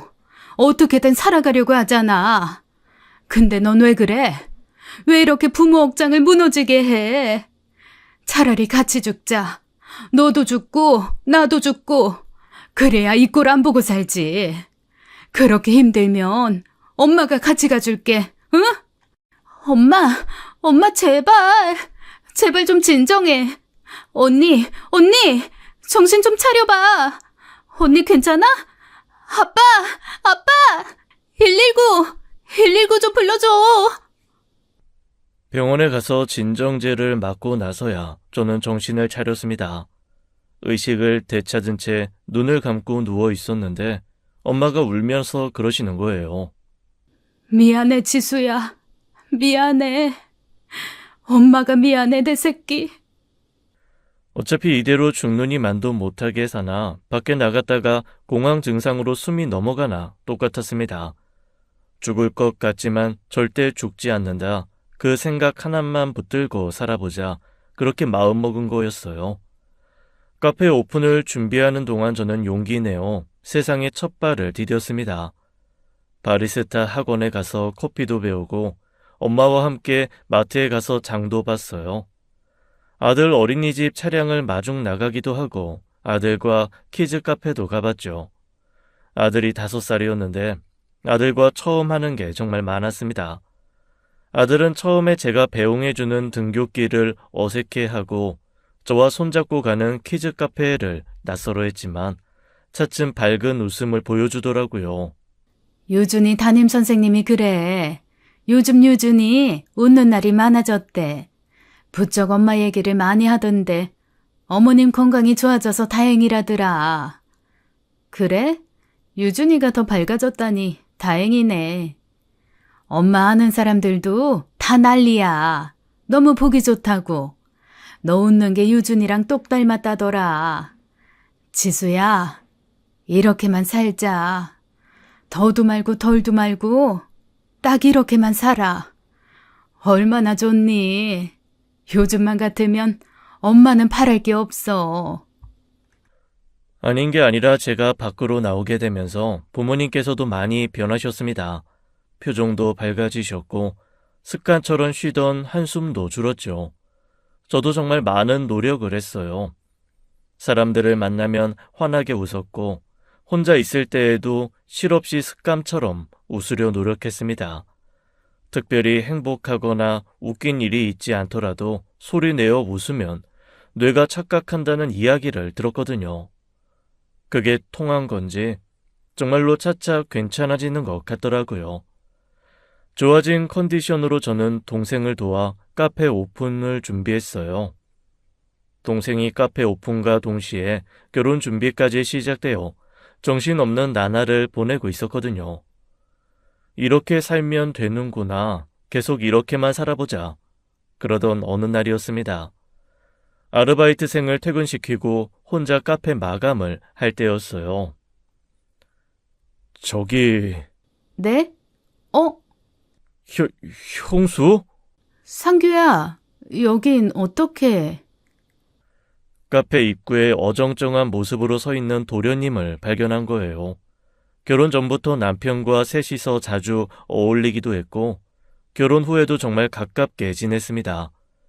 사고 이후로는 한 번도 연락한 적이 없던 터라 갑작스러운 방문에 저도 깜짝 놀랐어요. 형수, 이제 괜찮아요? 아, 뭐, 그렇지. 앉아, 커피 한 잔 줄까? 아, 밤이라 커피는 좀 그렇고. 아, 너 좋아하던 초코 쉐이크 만들어줄게. 잠깐만 기다려. 아니요. 저 금방 가봐야 돼요. 지나가는 길에 형수 얼굴 보이길래 얼굴이나 비춘 거예요. 형수, 좋아 보이니 됐어요. 너도 잘 지냈어? 저요? 좀 안 됐네. 얼굴이 많이 안 좋은데. 저야 뭐 그렇죠. 형수, 번호 좀 알려줄래요? 번호가 바뀐 것 같던데. 아, 응, 그래. 내가 핸드폰을 바꾸면서 번호가 바뀌었어. 아버님, 어머님도 잘 계시지? 지난번 그 사람 기일에 왔다 가셨는데 그 후로 연락을 못 드렸네. 좀 더 괜찮아지면 연락드리겠다고 전해줘. 네. 근데 형수, 어? 아니에요. 연락할게요. 시동생은 뭔가 할 말이 있는 듯 몇 번이나 주저하다가 가버렸습니다. 이상하다고 생각은 했지만 제 상태가 일반적이지 않다 보니 제 눈치를 보는구나 싶었어요. 끔찍한 비밀과 음흉한 속내를 가지고 온 줄은 꿈에도 모르고 말입니다. 그렇게 뒷정리를 끝내고 집으로 돌아온 길이었어요. 오늘 카페 별일 없었어? 오늘 매출도 잘 나오고 괜찮았어. 아, 맞다. 왜? 상규 왔었어. 너도 상규 기억나지? 상규? 언니 설마 노상규 말하는 거야? 노상규가 카페에 왔었다고? 어떡해? 별 생각 없이 시동생이 카페에 방문했다는 사실을 입 밖으로 꺼내자마자 여동생은 하던 일을 중단하고 벌떡 일어나 제 앞으로 오더라고요. 여동생은 과민한 반응에 어쩔 줄 모르는 저는 아랑곳하지 않고 이것저것 캐물었습니다. 뭐래? 노상규가 언니한테 뭐라 그랬어? 어떻게 왔대? 그건 잘 모르겠는데 엄마가 어머님께 말씀드려서 알게 됐겠지. 근데 지영아, 왜 그래? 너 좀... 아니, 노상규 그 자식이 그때 언니한테 너무 못되게 굴었으니까. 못되게 굴어? 그 사고 때문에? 아니야, 됐어. 언니, 당분간 카페 나가지 마. 카페는 내가 알아서 할게. 갑자기 왜? 그냥 나가지 마. 나 먼저 들어가서 쉴게. 여동생은 급하게 자리를 피해 들어가 버렸습니다. 그때는 여동생이 제가 잃어버린 기억 속 시동생과의 불화를 언급하지 않으려고 하는 줄만 알았어요. 어떻게 보면 저랑 함께 사고가 났으니 시동생도 속상한 마음에 형의 죽음을 제 탓이라고 생각했을 수도 있잖아요. 그 일로 뭐 얼마나 제게 못되게 굴었는지 기억은 나지 않지만 여동생이 그렇게까지 반응하는 걸 보면 보통 갈등은 아니었던 것 같더라고요. 그래도 공과 사는 구별해야 하지 않나 싶어 다음날 출근하려는데 이번엔 엄마가 잡더라고요. 지수야, 유준이 데려다 주고 바로 집으로 들어와. 카페 가지 말고. 엄마까지 왜 그래? 상규 왔다는 얘기 때문에 그래? 괜찮아. 표정도 괜찮고 나한테 해코지 하려고 하는 것 같지도 않았어. 시간이 많이 지났고 상규도 그때는 속상해서 그랬겠지. 우애가 얼마나 좋았는데. 그러자 엄마는 기가 막히단 표정으로 뭐라고 말을 하려다 됐다 싶은지 입을 다시 다물었어요. 그러면서 저 대신 아이 어린이집 가방을 챙기며 그랬죠. 됐으니까 일단 유준이 데려다 주고 와. 그리고 어린이집 선생님한테 한 일주일 정도 유준이 못 올 거라고 말도 좀 하고. 갑자기 왜? 다 같이 이모네 좀 갔다 오자. 간지도 좀 오래됐잖아. 이모가 너 보고 싶다고 하기도 하고. 제주도 이모 집? 갑자기? 너 좋아졌다니까 이모가 이것저것 해주고 싶은 게 많은가 봐. 일단 얼른 다녀와. 카페 가지 말고 곧장 집으로. 알았지? 엄마는 그렇게 몇 번이나 신신당부하셨어요. 전 사회에 나온 지 몇 주 되지 않은 새내기나 다름없어 마치 아이처럼 엄마 말을 들어야 했죠. 생각지도 못하게 일한 지 얼마 안 돼 제주도 휴가를 가게 된 거예요. 오랜만에 만난 이모에게 호사스러운 대접도 받고 바다를 보고 좋아하는 아들의 모습을 보면서도 어쩐지 찝찝했죠. 제주도에 간 지 3일째 되던 날 시동생에게 연락이 오더라고요.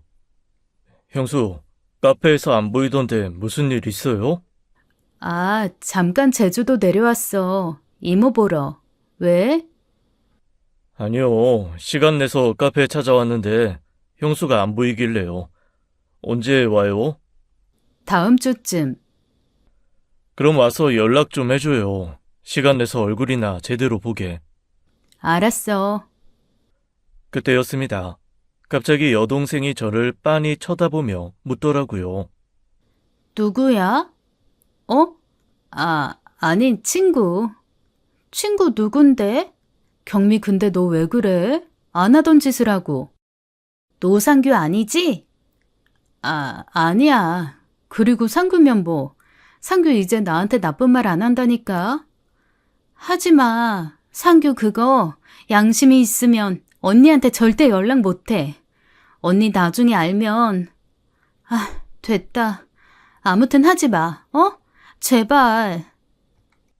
여동생 눈치가 보여 애둘러 거짓말을 한 건데 여동생이 그렇게까지 나오니 연락을 안 하는 게 맞다는 생각이 들었어요. 물론 제가 먼저 연락한 적은 없었습니다. 그런데 그 뒤로도 몇 번이나 가벼운 안부 문자가 왔었어요. 한두 개는 무시하고 하나 정도는 간단하게 대답하던 차였죠. 그런데 그걸 또 여동생이 알게 된 거예요. 언니, 이거 뭐야? 왜 자꾸 노상규한테 연락이 오는 건데? 아니, 그냥 한 번씩 안부 문자 오는 거야. 그렇다고 아예 무시할 수는 없잖아. 무시하라고. 내가 이렇게까지 얘기하는데 왜 말귀를 못 알아먹어? 지영아, 너 좀 과하다는 생각 안 해? 지나간 일이잖아. 언제는 나보고 지나간 일에 얽매이지 말고 미래를 보고 살자며. 상원 씨 그렇게 되고 괜히 화풀이 할 곳 없으니까 나한테 좀 뭐라고 했을 수도 있지. 난 그거 다 화풀이를 어떻게 해, 그 새끼가. 그것도 감히 언니한테. 뭐? 언니, 그 새끼는 지영아. 여동생이 참기 힘들다는 듯 뭔가 토해내려던 순간이었어요. 갑자기 엄마가 다급하게 여동생 앞을 막아서는 겁니다. 그제야 여동생도 정신을 차린 듯 입을 꾹 다물었죠. 뭐야, 뭔데 말을 하다 마라. 무슨 말인데? 해봐. 내가 지금 이러는 거 이해할 수 있게 이야기해보라고. 그만해라. 지수 너도 얼른 들어가.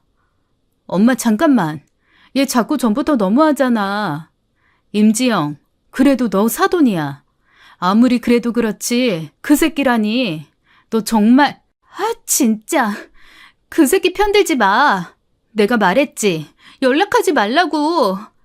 그 새끼가 어떤 새끼인데. 형부가 어쩌다 그렇게 됐는데. 지영아, 그만해. 제발. 그게 무슨 말이야? 상원 씨가 왜? 상규가 뭘 어쨌는데? 그 새끼가 사고 낸 거잖아. 그 새끼가 몰던 차가 운전석 박아서 그렇게 된 거잖아. 참 신기한 일이지요. 그 전까지만 해도 백지처럼 아무것도 생각이 나지 않았는데 그 순간 드문드문 지난 날이 떠오르는 거예요. 사고 장면이 아예 머릿속에서 지워졌었는데 느닷없이 돌진한 차에 남편이 순식간에 눈앞에서 사라지던 그 장면이 떠오르는 겁니다. 저는 그 자리에서 쓰러졌어요. 정신을 차렸을 땐 아무도 없는 빈방이었죠. 눈을 뜨자마자 저는 여전히 제자리 걸음 중이었다는 걸 느꼈습니다. 방에서 나오는 순간 앞서 나아가고 있다고 생각했는데 저는 다시 구렁텅이로 빠져든 기분이었어요. 지수야, 정신이 좀 들어? 엄마. 그래, 괜찮아. 지영이가 많이 미안해하더라. 다시는 꺼내지 않기로 한 얘기인데 자기도 많이 답답했던 모양이지. 대체 어떻게 된 거야? 나 아직 기억이 잘 안 나. 우리가 타고 있던 차를 상규가 받았다는 거야? 기억하지 마. 기억하지 않아도 돼. 떠올려봤자 괴로운 기억을 뭐하러 떠올려. 잊자. 다 잊어버리고 살자, 지수야. 말해줘. 이미 알아버렸는데 어떻게 잊고 살아. 이렇게 된 거 제대로 알아야겠어. 괜찮아졌다고 생각했는데 돌아서면 다시 제자리인 거 못 견디겠어. 난 평지를 마음껏 달리고 있다고 생각했는데 정신 차려보면 모래늪에 빠져서 허우적거리는 것 같아. 내가 놓치고 있는 게 뭔지, 내가 필사적으로 잊으려고 했던 그 기억이 뭔지 알고 싶어. 엄마는 간곡한 제 부탁에 한숨을 푹푹 내쉬다가 결국 어렵게 입술을 떼셨습니다. 그리고 엄마 입에서 나온 그 사고의 진실에 저는 차갑게 얼어붙고 말았죠. 무슨 사정인진 나도 전부는 몰라. 네가 말해줘야 아는 것들이라. 그 사고 있기 며칠 전부터 노서방 표정이 영 안 좋았었어. 무슨 일이냐고 물었더니 네가 시동생 일이라고만 했지. 그때 나는 그저 시댁에 일이 좀 있구나 정도로만 생각했고 그건 아마 너도 마찬가지였을 거다. 노서방이랑 갈등이 있다는데도 너 우리 집에 와서 네 시동생 좋아한다는 보리굴비는 꼭 챙겨갔거든. 그런데 그러고 나서 며칠 후에 사고가 난 거야. 너네가 유준이 데리고 나갔다가 늦은 밤 돌아오는 길이었는데 느닷없이 차가 돌진해 노서방을 덮친 거지. 너랑 유준인 그나마 뒷좌석에 있어서 천운이었어. 운전석은 차가 형체도 없이. 아휴, 지수야. 그때 네가 그랬어. 병원에서만 정신만 차리면 노상규 악에 받쳐 울부짖었다.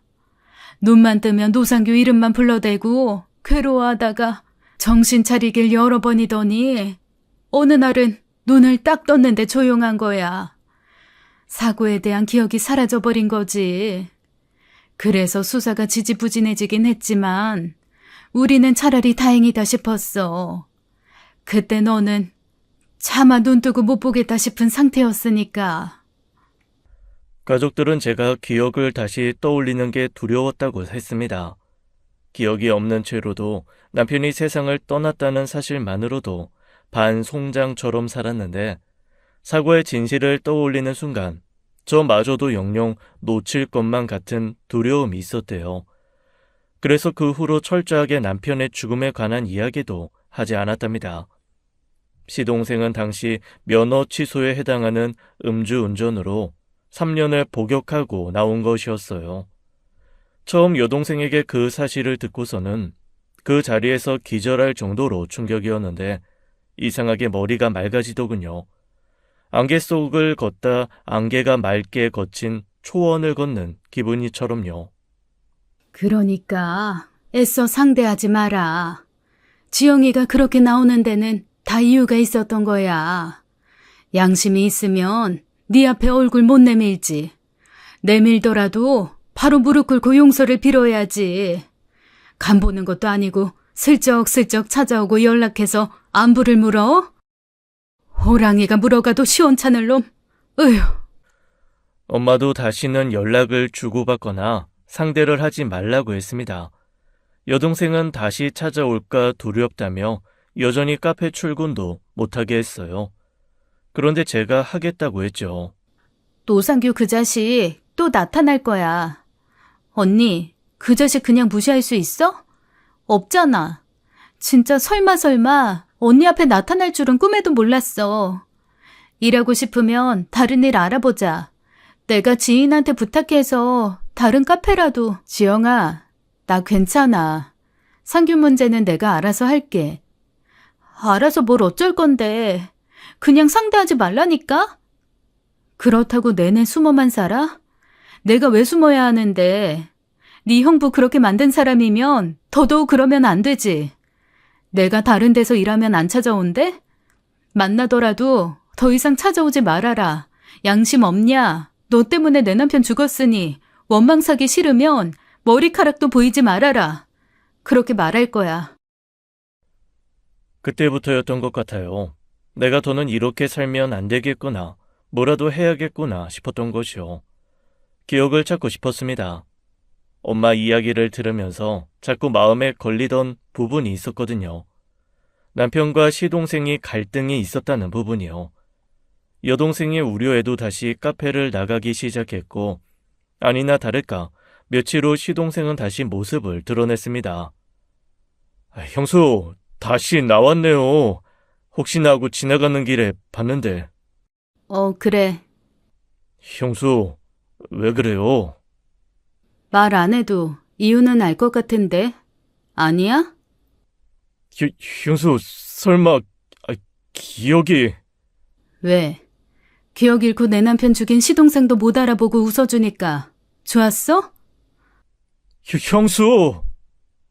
상규야, 모르면 모를까? 내가 알게 돼버렸으니 너 얼굴 이제 못 보겠다. 그러니까 찾아오지 마. 불편하고 불쾌해. 저는 시동생에게 확실히 제 의사를 밝혔습니다. 그러자 시동생이 갑자기 무릎을 꿇고 앉는 거예요. 카페 내에 고객들이 있었고 아르바이트생도 당황해 제 눈치를 살폈죠. 그런데 시동생은 아랑곳하지 않고 바닥에 납작 엎드려 그러는 겁니다. 잘못했어요. 잘못했습니다. 두고두고 후회했어요. 내가 왜 그랬을까? 술이 웬수다. 아무리 그래도 그렇지 어떻게 형을... 어쩌다가 하필 그 차가 형이 탄 차였을까? 하늘을 원망하고 또 원망했어요, 형수. 일어나. 남의 영업장에서 불편하게 하지 말고. 용서해달란 말은 안 합니다. 어떻게 용서할 수 있겠어요. 하지만 제발 나타나지 말라, 그런 말씀은 하지 마세요. 죽을 때까지 사죄하는 마음으로 살겠습니다. 형수랑 유준이 위해서 뭐든 할게요. 제발 제게 기회를 주세요, 형수. 시동생은 그날 동생의 카페 바닥에 엎드려 서럽게 울었습니다.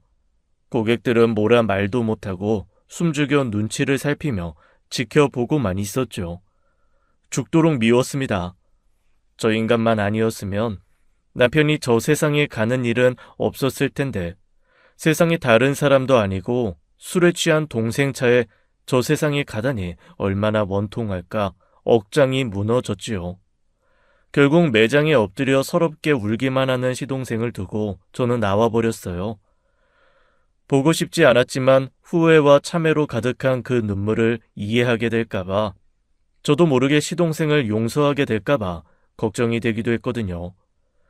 그런데 그 뒤로 시동생은 시도 때도 없이 얼굴을 보이더라고요.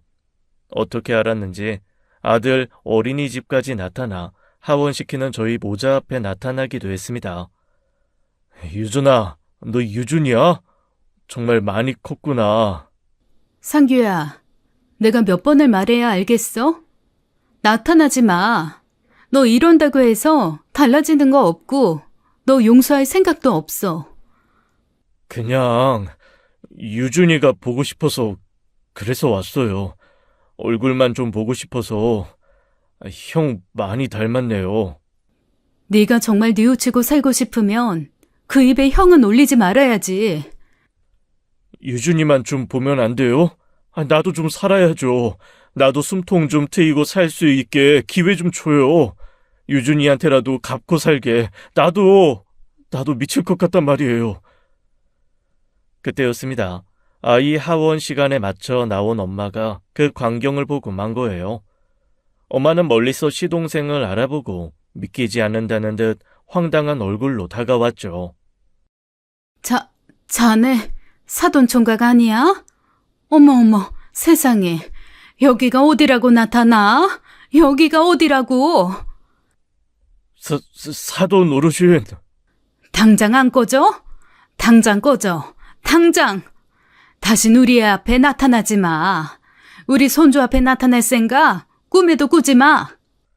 엄마는 귀신 쫓듯 시동생을 쫓아버리고 별 수 없이 시동생은 사라졌습니다. 그런데 저는 후련하지가 않더라고요. 이상하게 자꾸만 뭔가 놓치고 있다는 생각이 들었거든요. 내가 놓치게 있는 게 뭘까? 여러 날 고심하던 전 처음으로 남편이 있는 납골 땅에 가봤습니다. 안 가던 곳에 가면 괜히 걱정을 끼칠까 싶어 집에는 말도 하지 않고 어렵게 나선 길이었어요. 물론 쉬운 일은 아니었습니다. 그곳까지 택시를 타야 했는데 차에 오르기도 전부터 식은땀이 났으니까요. 그렇게 처음으로 남편을 찾아갔어요. 저 세상 가고 나서 한 번도 만나러 오지 않았던 저를 원망했대도 어쩔 수 없었죠. 그 사람의 죽음을 인정하는 것만큼 제게 힘든 일은 없었으니까요. 상원 씨, 나 왔어. 조심스레 4년 만에 인사를 건넸지만 돌아오는 답은 없었습니다. 저 작은 단지 안에 내 남편이 들어있다는 것을 몇 번을 봐도 받아들이기 힘들 것 같더라고요. 그런데 그때 남편 봉화남 속에 든 남편의 사진을 보는 순간 전 어떤 기억 하나가 떠올랐어요. 남편이 사진 속 그 옷을 입고 있었던 날이었죠. 그때 남편은 굉장히 불쾌한 얼굴로 퇴근했었습니다. 왜 그래? 회사에서 무슨 일 있었어? 아니야. 상규 때문에. 상규? 도련님이 왜? 이 자식이 사고 제대로 쳤어. 아버지 어머니 아시면 난리 나실 텐데. 왜? 무슨 일인데 그래? 아니야, 내가 알아서 할 일인데 당신은 신경 쓰지 마. 유준이는?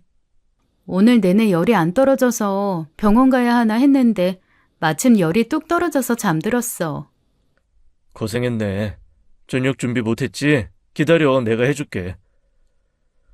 그건 희미하지만 확실한 기억이었어요. 남편이 시동생이 친 사고로 골치 아프다고 했었고 별일 아닌 것처럼 굴었지만 그게 아닌 것 같다는 생각은 했었어요. 남편 성격에 어지간한 일은 웃어 넘기거나 대수롭지 않게 생각했는데 그 사람이 그렇게 심각한 표정으로 이야기한 걸 보면 대단한 문제였던 거죠. 아니나 다를까 며칠 후 남편은 자다 말고 한밤중에 안주도 없이 술을 마시고 있었어요. 왜 그래? 상규 문제 심각한 거야? 돈 좀 빌려달래. 돈? 갑자기 무슨 돈? 도박을 했다나 봐. 아버지가 상규 앞으로 살라고 둔 오피스텔 그거 건드려서. 뭐? 아니, 그게 말이 돼? 어차피 그거 아버님 명의인데 어떡해? 상규 그게 아빠 명의 휴대전화 쓰고 있잖아. 그래서 그게 쉬웠나 봐.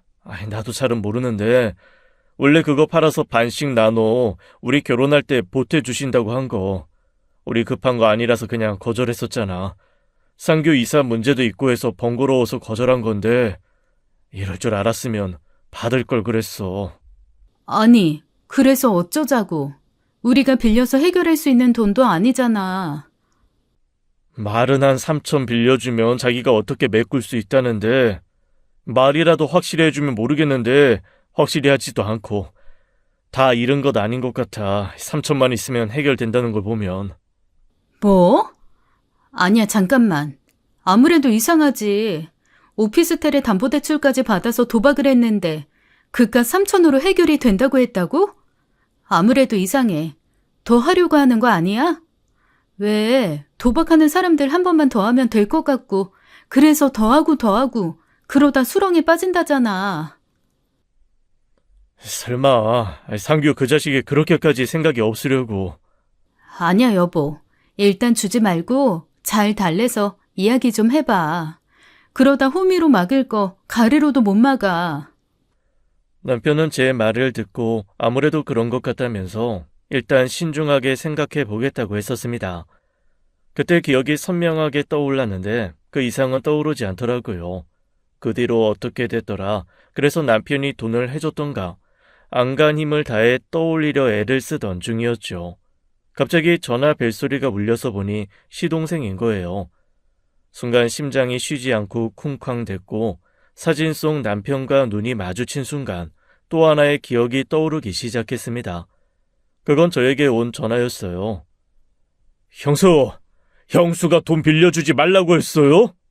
상규야, 무슨 일인지 제대로 털어놓아야 형도 나도 널 돕지. 무턱대고 계획도 없이 3천만 원만 달라고 하면 우리가 뭘 믿고 그 큰 돈을 줘? 아, 진짜 급하다고요. 3천만 원만 주면 다 해결될 일인데 왜 형수가 끼어들어요? 형수 돈이에요? 나 형한테 빌려달라고 한 거라고요. 너 왜 그래? 왜 안 하던 짓을 하고 그래? 도박이 무섭다더니 정말 무섭네. 어떻게 사람이 그렇게 변해? 너 말투 그거 뭐야? 그만둬. 너 지금 그 3천만 원으로 또 도박하려고 하는 거 아니야? 아이 씨발, 3천만 원만 있으면 바로 원금 찾을 수 있는데 형수 때문에 못 찾으면 책임질 거예요? 그게 어떻게 내 탓이니? 너가 처음부터 그런 짓을 하지만 않았어도 됐을 일인데. 너 형한테 쓸데없는 소리 하지 마. 그럴 돈 있으면 차라리 불우이웃이나 돕지. 너 도박하라고 줄 돈 없으니까. 아, 이 미친년이 진짜! 얼마나 악에 받쳐 소리를 지르던지 그 소리가 휴대전화 밖으로 다 나왔었어요. 놀란 남편이 전화를 빼앗아 들었고 한참 실랑이를 벌이며 남편도 엄청 화를 냈죠. 그런데 남편이 붙들고 있던 전화기 너머에서 죽여버리겠다. 내가 형수 죽여버리기 전에 돈 내놔라는 말을 하더라고요. 놀란 저희 부부는 서로 바라보며 눈을 마주치지 못했습니다. 남편과 다르게 유흥을 좋아하고 활동적이긴 했지만 그런 모습을 보인 적은 한 번도 없었어요. 친구들과 싸우는 등 어렸을 때부터 자잘한 사건 사고를 치긴 했어도 심성 자체가 나쁜 애도 아니었고요. 남편보다 기껏 3살 어린 시동생이었지만 제 남동생이라고 생각하고 잘 챙겼었습니다. 그러니 얼마나 놀랐겠어요. 심장이 쉬지 않고 뛰었고 솔직히 두렵기도 했죠. 남편이 불같이 화를 내며 다시는 전화하지 말라고 엄포를 놓고 끊었어요. 그렇게 다음날 모처럼 시흥에 사는 친구네 부부의 집들이에 들렀다가 늦은 밤 돌아오는 길이었습니다. 저는 카시트에 눕혀놓은 아들 때문에 남편 뒷좌석에 타고 있었죠. 그러다 집 근처 사거리에 이르렀을 때였어요. 무심코 돌린 시선이 닿은 곳에 시동생 차량이 있다는 걸 눈치챘죠. 당시 시동생 차량이 붉은 계열이라 눈에 확 띄는 색이었거든요. 상규인가? 멀기도 멀고 어두워서 번호판이 바로 보이진 않았지만 어쩐지 시동생일 수도 있겠다는 생각이 들었습니다. 상규? 상규가 이 시간에 여길 왜 오겠어? 남편은 제 말을 들으면서 바뀐 신호에 따라 출발하기 시작했습니다. 그런데 그때 측면 갓길에 세워져 있던 그 차량이 천천히 저희 쪽으로 움직이는 게 보였어요. 하는 순간 운전석에 앉아있던 시동생을 보았고 그때 시동생의 표정이 떠올랐죠. 바로 전날 죽여버리겠다고 했던 그 목소리와 함께요. 그때 남편이 차량을 멈추지 않고 앞으로 나갔더라면 저와 제 아들이 저 세상으로 갔을 겁니다.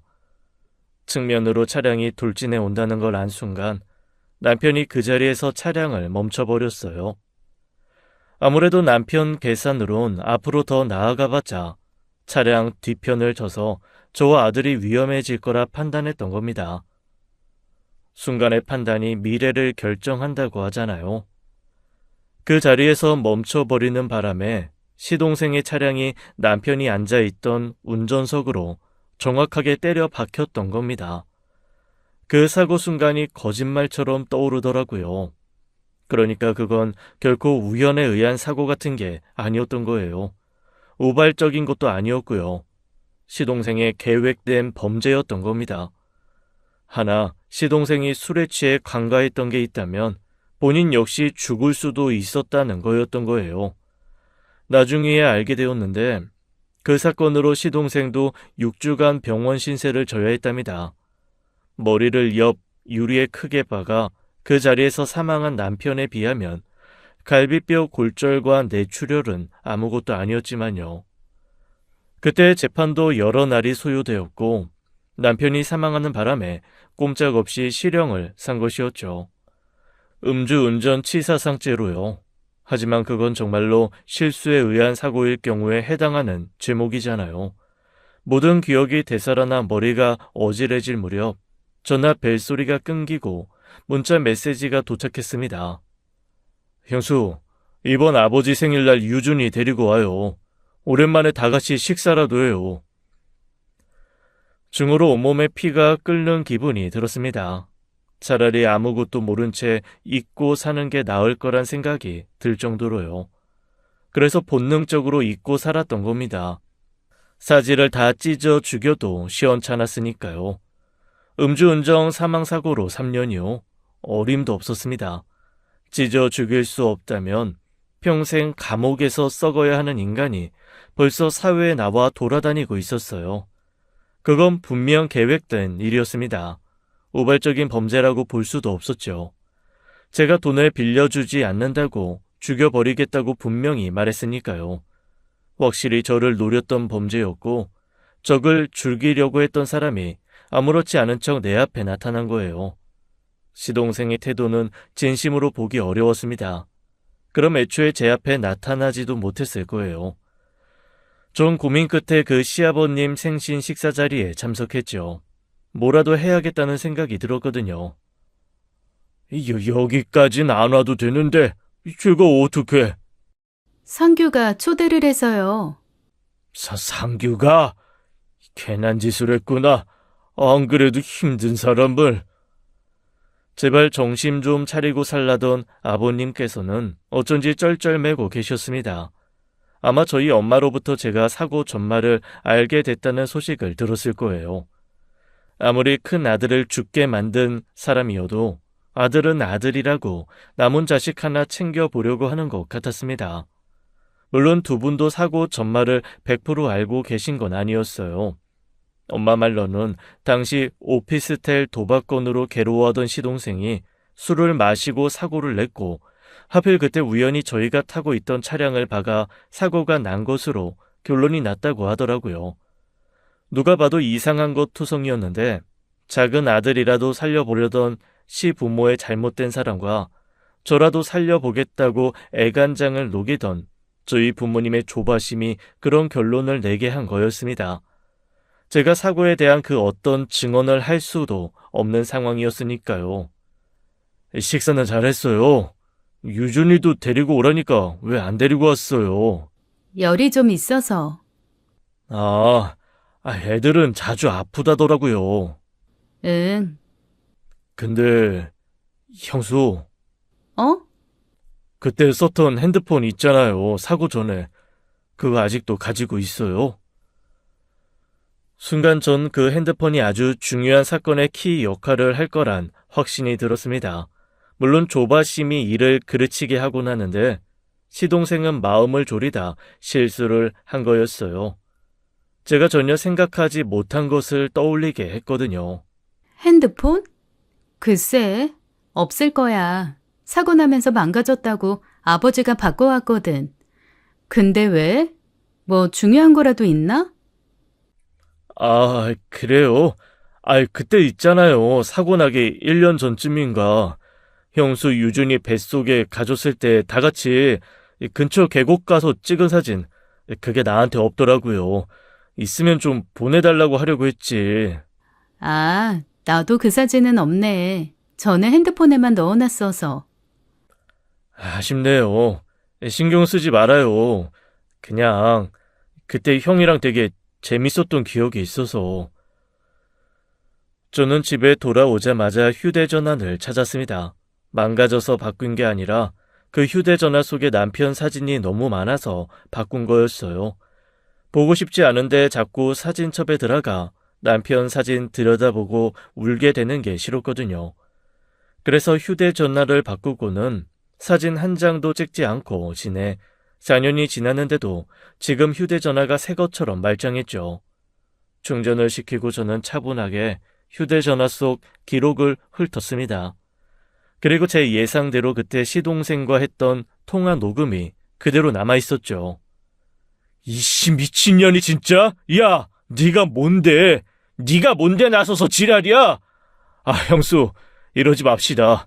내가 한두 번이래요. 처음이잖아요, 처음. 야, 노상규 너 미쳤어? 어따 대고 욕이야, 욕은. 너 아주 진짜 돌았구나. 나 이거 그냥 못 넘어가. 당장 아버지한테 말씀드리고 말하기만 해. 나 지금 궁지에 몰린 쥐야. 뭐라도 있으면 다 물어뜯어버릴 상태라고. 내가 가만히 있을 것 같아? 나 아주 형수 죽여버릴 거야. 지금 당장 돈 안 보내면 형수 아주 이 세상에서 사라질 준비하라고 해. 이 새끼가 진짜. 너 다시는 나한테도 네 형수한테도 연락하지 마.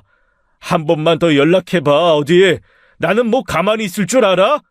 그리고 딱 기다려. 아버지한테 말씀드려서 너 손발 묶어 그놈의 도박 꾼도 못 꾸게 할 테니까. 시동생의 증거를 찾을 생각으로만 녹음 파일을 열었다가 생각지도 못하게 남편 목소리를 마주한 저는 소름을 참을 수가 없었습니다. 그 자리에 엎드려 목 놓아 울었어요. 진짜 저를 죽이려고 달려드는 자기 동생을 봤을 그 마지막 순간에 남편은 무슨 생각을 했을까요? 무슨 생각으로 차를 세우고 그 고통을 감내했을까요? 불쌍해 미칠 것만 같았습니다. 인간이길 포기한 시동생 때문에 억울하고 허무하게 죽은 내 남편과 그런 남편을 잃고 살아야 하는 저와 제 아들의 인생이 너무나 불쌍해서 미칠 것 같았어요. 어떻게든 복수해야겠다 똑같이 죽여버릴 수 없다면 분하지만 법이 허락하는 한에서 확실한 벌을 줘야겠다고 생각했죠. 이걸 가지고 다시 경찰서에 가면 되나 뭘 어떻게 해야 할까 싶었어요.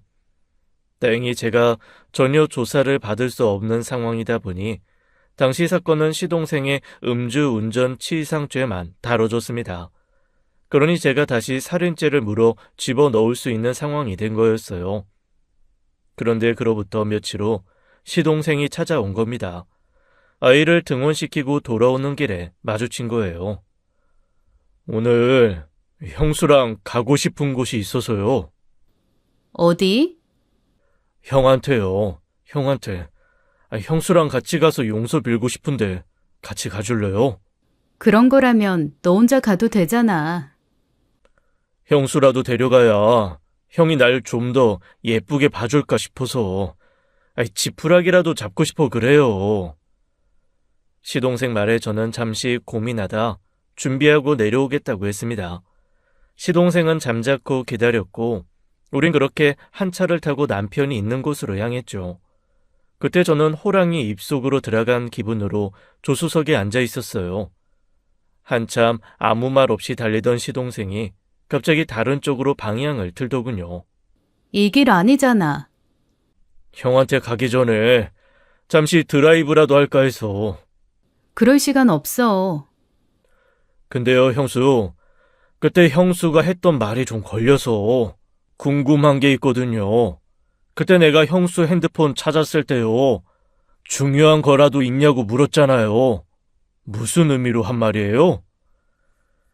심장이 터질 듯이 뛰었습니다.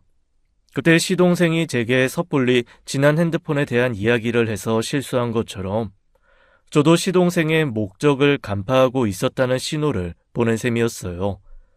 애둘러 변명하려던 저는 그냥 간두었습니다. 그러자 시동생도 다 알고 있었다는 듯 피식 웃더라고요.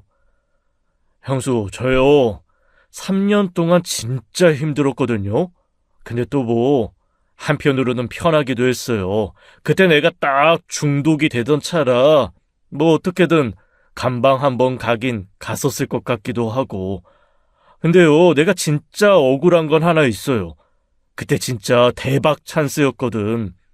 그때 3천이면 3억이 되는 아주 짜릿한 한 방이 있었거든. 그때 우리 아버지 오피스텔이 4억 5천짜리였으니까 적어도 내가 3억까지 메꿀 수 있었던 거예요. 말이 3억이지. 그 3억에 1억만 빼서 또 다시 굴렸으면 10억. 왜냐하면 딱 10배 정도가 보장됐거든. 그러니까 형수, 지금 형수가 무슨 짓을 했는지 이제 좀 알겠어요? 말도 안 되는 소리 하지 마. 그게 그렇게 쉬웠으면 4억 5천을 날렸겠어? 역시 형수는 생각이 짧아. 그때도 그랬거든. 아주 사람 안 달라게. 도박이 원래 그래요. 잃을 땐 잃고 딸 땐 따고 그 기가 막힌 타이밍을 아는 사람이 돈을 버는 거거든. 나는 그 타이밍을 알았고 그때 만약 내 손에 3천만 원이 들어왔다면 아버지 오피스텔도 찾고 형도 지금 우리 유준이 무럭무럭 자라는 거 잘 보고 있었을 거고 난 10억으로 잘 빠진 여자랑 애 낳고 오순도순 살고 있겠지. 방금 네 입으로 그랬어. 그러다 깜빵 한번 가도 갔을 거라고. 네 망상 속에나 있을 미래를 망쳤다고 내 탓하려는 거야? 아니, 넌 그 정신머리로는 분명히 한 번은 사고 쳤을 거야. 네 형이 너무 운이 없었던 거지. 너 같은 애 때문에. 그러게요. 망상이든 진짜 미래든 중요한 건 다 끝나버렸다 이거예요. 근데 지금 형수 눈빛이 예사롭지 않거든. 난 진짜 억울해 미칠 것 같지만 꾹꾹 눌러 참고 잘 살아보려고 하는데 형수, 지금 허튼 생각하는 것 같다는 확신이 들었거든요. 지은 죄가 있으면 제대로 벌 받아야지. 말했잖아요. 벌 받았다고. 3년 동안 요양 잘하고 나온 사람을 또 요양 보낼 셈이에요? 내가 판단할 일 아니야. 법이 판단하지. 내가 보내고 싶어도 법이 허락해주지 않으면 힘들겠지. 노상규, 너야말로 허튼 생각하지 마. 내가 네 얕은 수 하나 못 읽고 이 차에 올라탔을 것 같아? 뭐? 그제야 시동생은 뭔가 이상하다는 걸 눈치챘습니다. 저는 출발하기 전 집으로 가서 여동생에게 이 사실을 모두 밝혔어요. 혹시 모를 일을 대비해 여동생에게 제 위치 추적이 가능한 어플을 깔아두었고 여동생이 시간차를 두고 따라서 남편 납골당으로 향하고 있었죠. 그리고 행여 중간에 다른 길로 접어들면 그땐 신고하라고 해두었고요. 그때 제 휴대전화로 전화가 울렸습니다. 여동생이었어요. 씨발 받기만 해? 받든 안 받든 결과는 똑같아. 괜히 힘 빼지 말자. 받기만 해? 시동생은 차를 거칠게 몰며 속도를 냈어요. 그때 뒤에서 경찰차가 따라붙었고 차를 멈추라고 쉬지 않고 경고하고 있었죠. 겉으론 태연한 척했지만 솔직히 그때 죽을지도 모른다는 생각을 했습니다. 이미 벼랑 끝에 선 시동생이 무슨 짓을 할지 아무것도 예측할 수 없었으니까요. 그런데 그때 문득 남편이 떠오르더라고요. 이판사판 설득이 안 된다면 하고 싶은 말이나 다 하고 가자. 그런 마음이었어요. 그때 상원 씨는 무슨 기분이었을까? 뭐? 내가 너 도박에 빠진 것 같다고 했을 때 그래도 상원 씨는 너 믿었거든. 너가 나한테 욕짓거리하고 전화를 끊었을 때도 아버님께 말씀드리지 않고 도박 중독 치료 센터부터 찾아보던 사람이었어. 그런데 그런 동생이 차를 몰고 달려드는 걸 봤던 그 마지막 순간에 상원 씨는 무슨 기분이 들었을까? 닥쳐! 어렸을 때부터 둘도 없는 형제처럼 자라 나 유준이 그리고 세 번째가 동생이라고 했던 사람인데 닥치라고! 부모는 내가 지킬 수 없는 사람이지만 동생은 어렸을 때부터 내가 지켜야 할 1호였다고. 아이 씨발 그만하라고! 시동생은 결국 차를 멈춰 세웠습니다. 그리고 핸들에 머리를 쉴 새 없이 박으며 소리를 질렀어요. 악마의 탈을 썼어도 사람인데 시동생이라고 과연 고통에서 자유로웠을까요? 제가 남편의 마지막 순간을 잊기 위해 몸부림친 것처럼 시동생도 마찬가지였을 겁니다. 시동생이 고통스럽게 울부짖던 사이 경찰과 여동생이 차례로 따라붙었고 저는 무사히 빠져나올 수 있었어요. 시부모님께도 이 모든 사실을 솔직하게 밝혀야 했습니다. 결국 시동생은 징역 15년이라는 무거운 형벌을 짊어지고 다시 들어갔죠. 뿌린 대로 거둔다는 말처럼 살아가는데 가장 필요한 말이 또 있을까요? 인과응보가 제대로 실현되지 않으면 저 같은 사람과 제 아들 같은 아이들은 제대로 살 수가 없을 겁니다. 희망도 무엇도 없는 세상에서는 삶의 의욕도 목적도 찾을 수 없을 테니까요.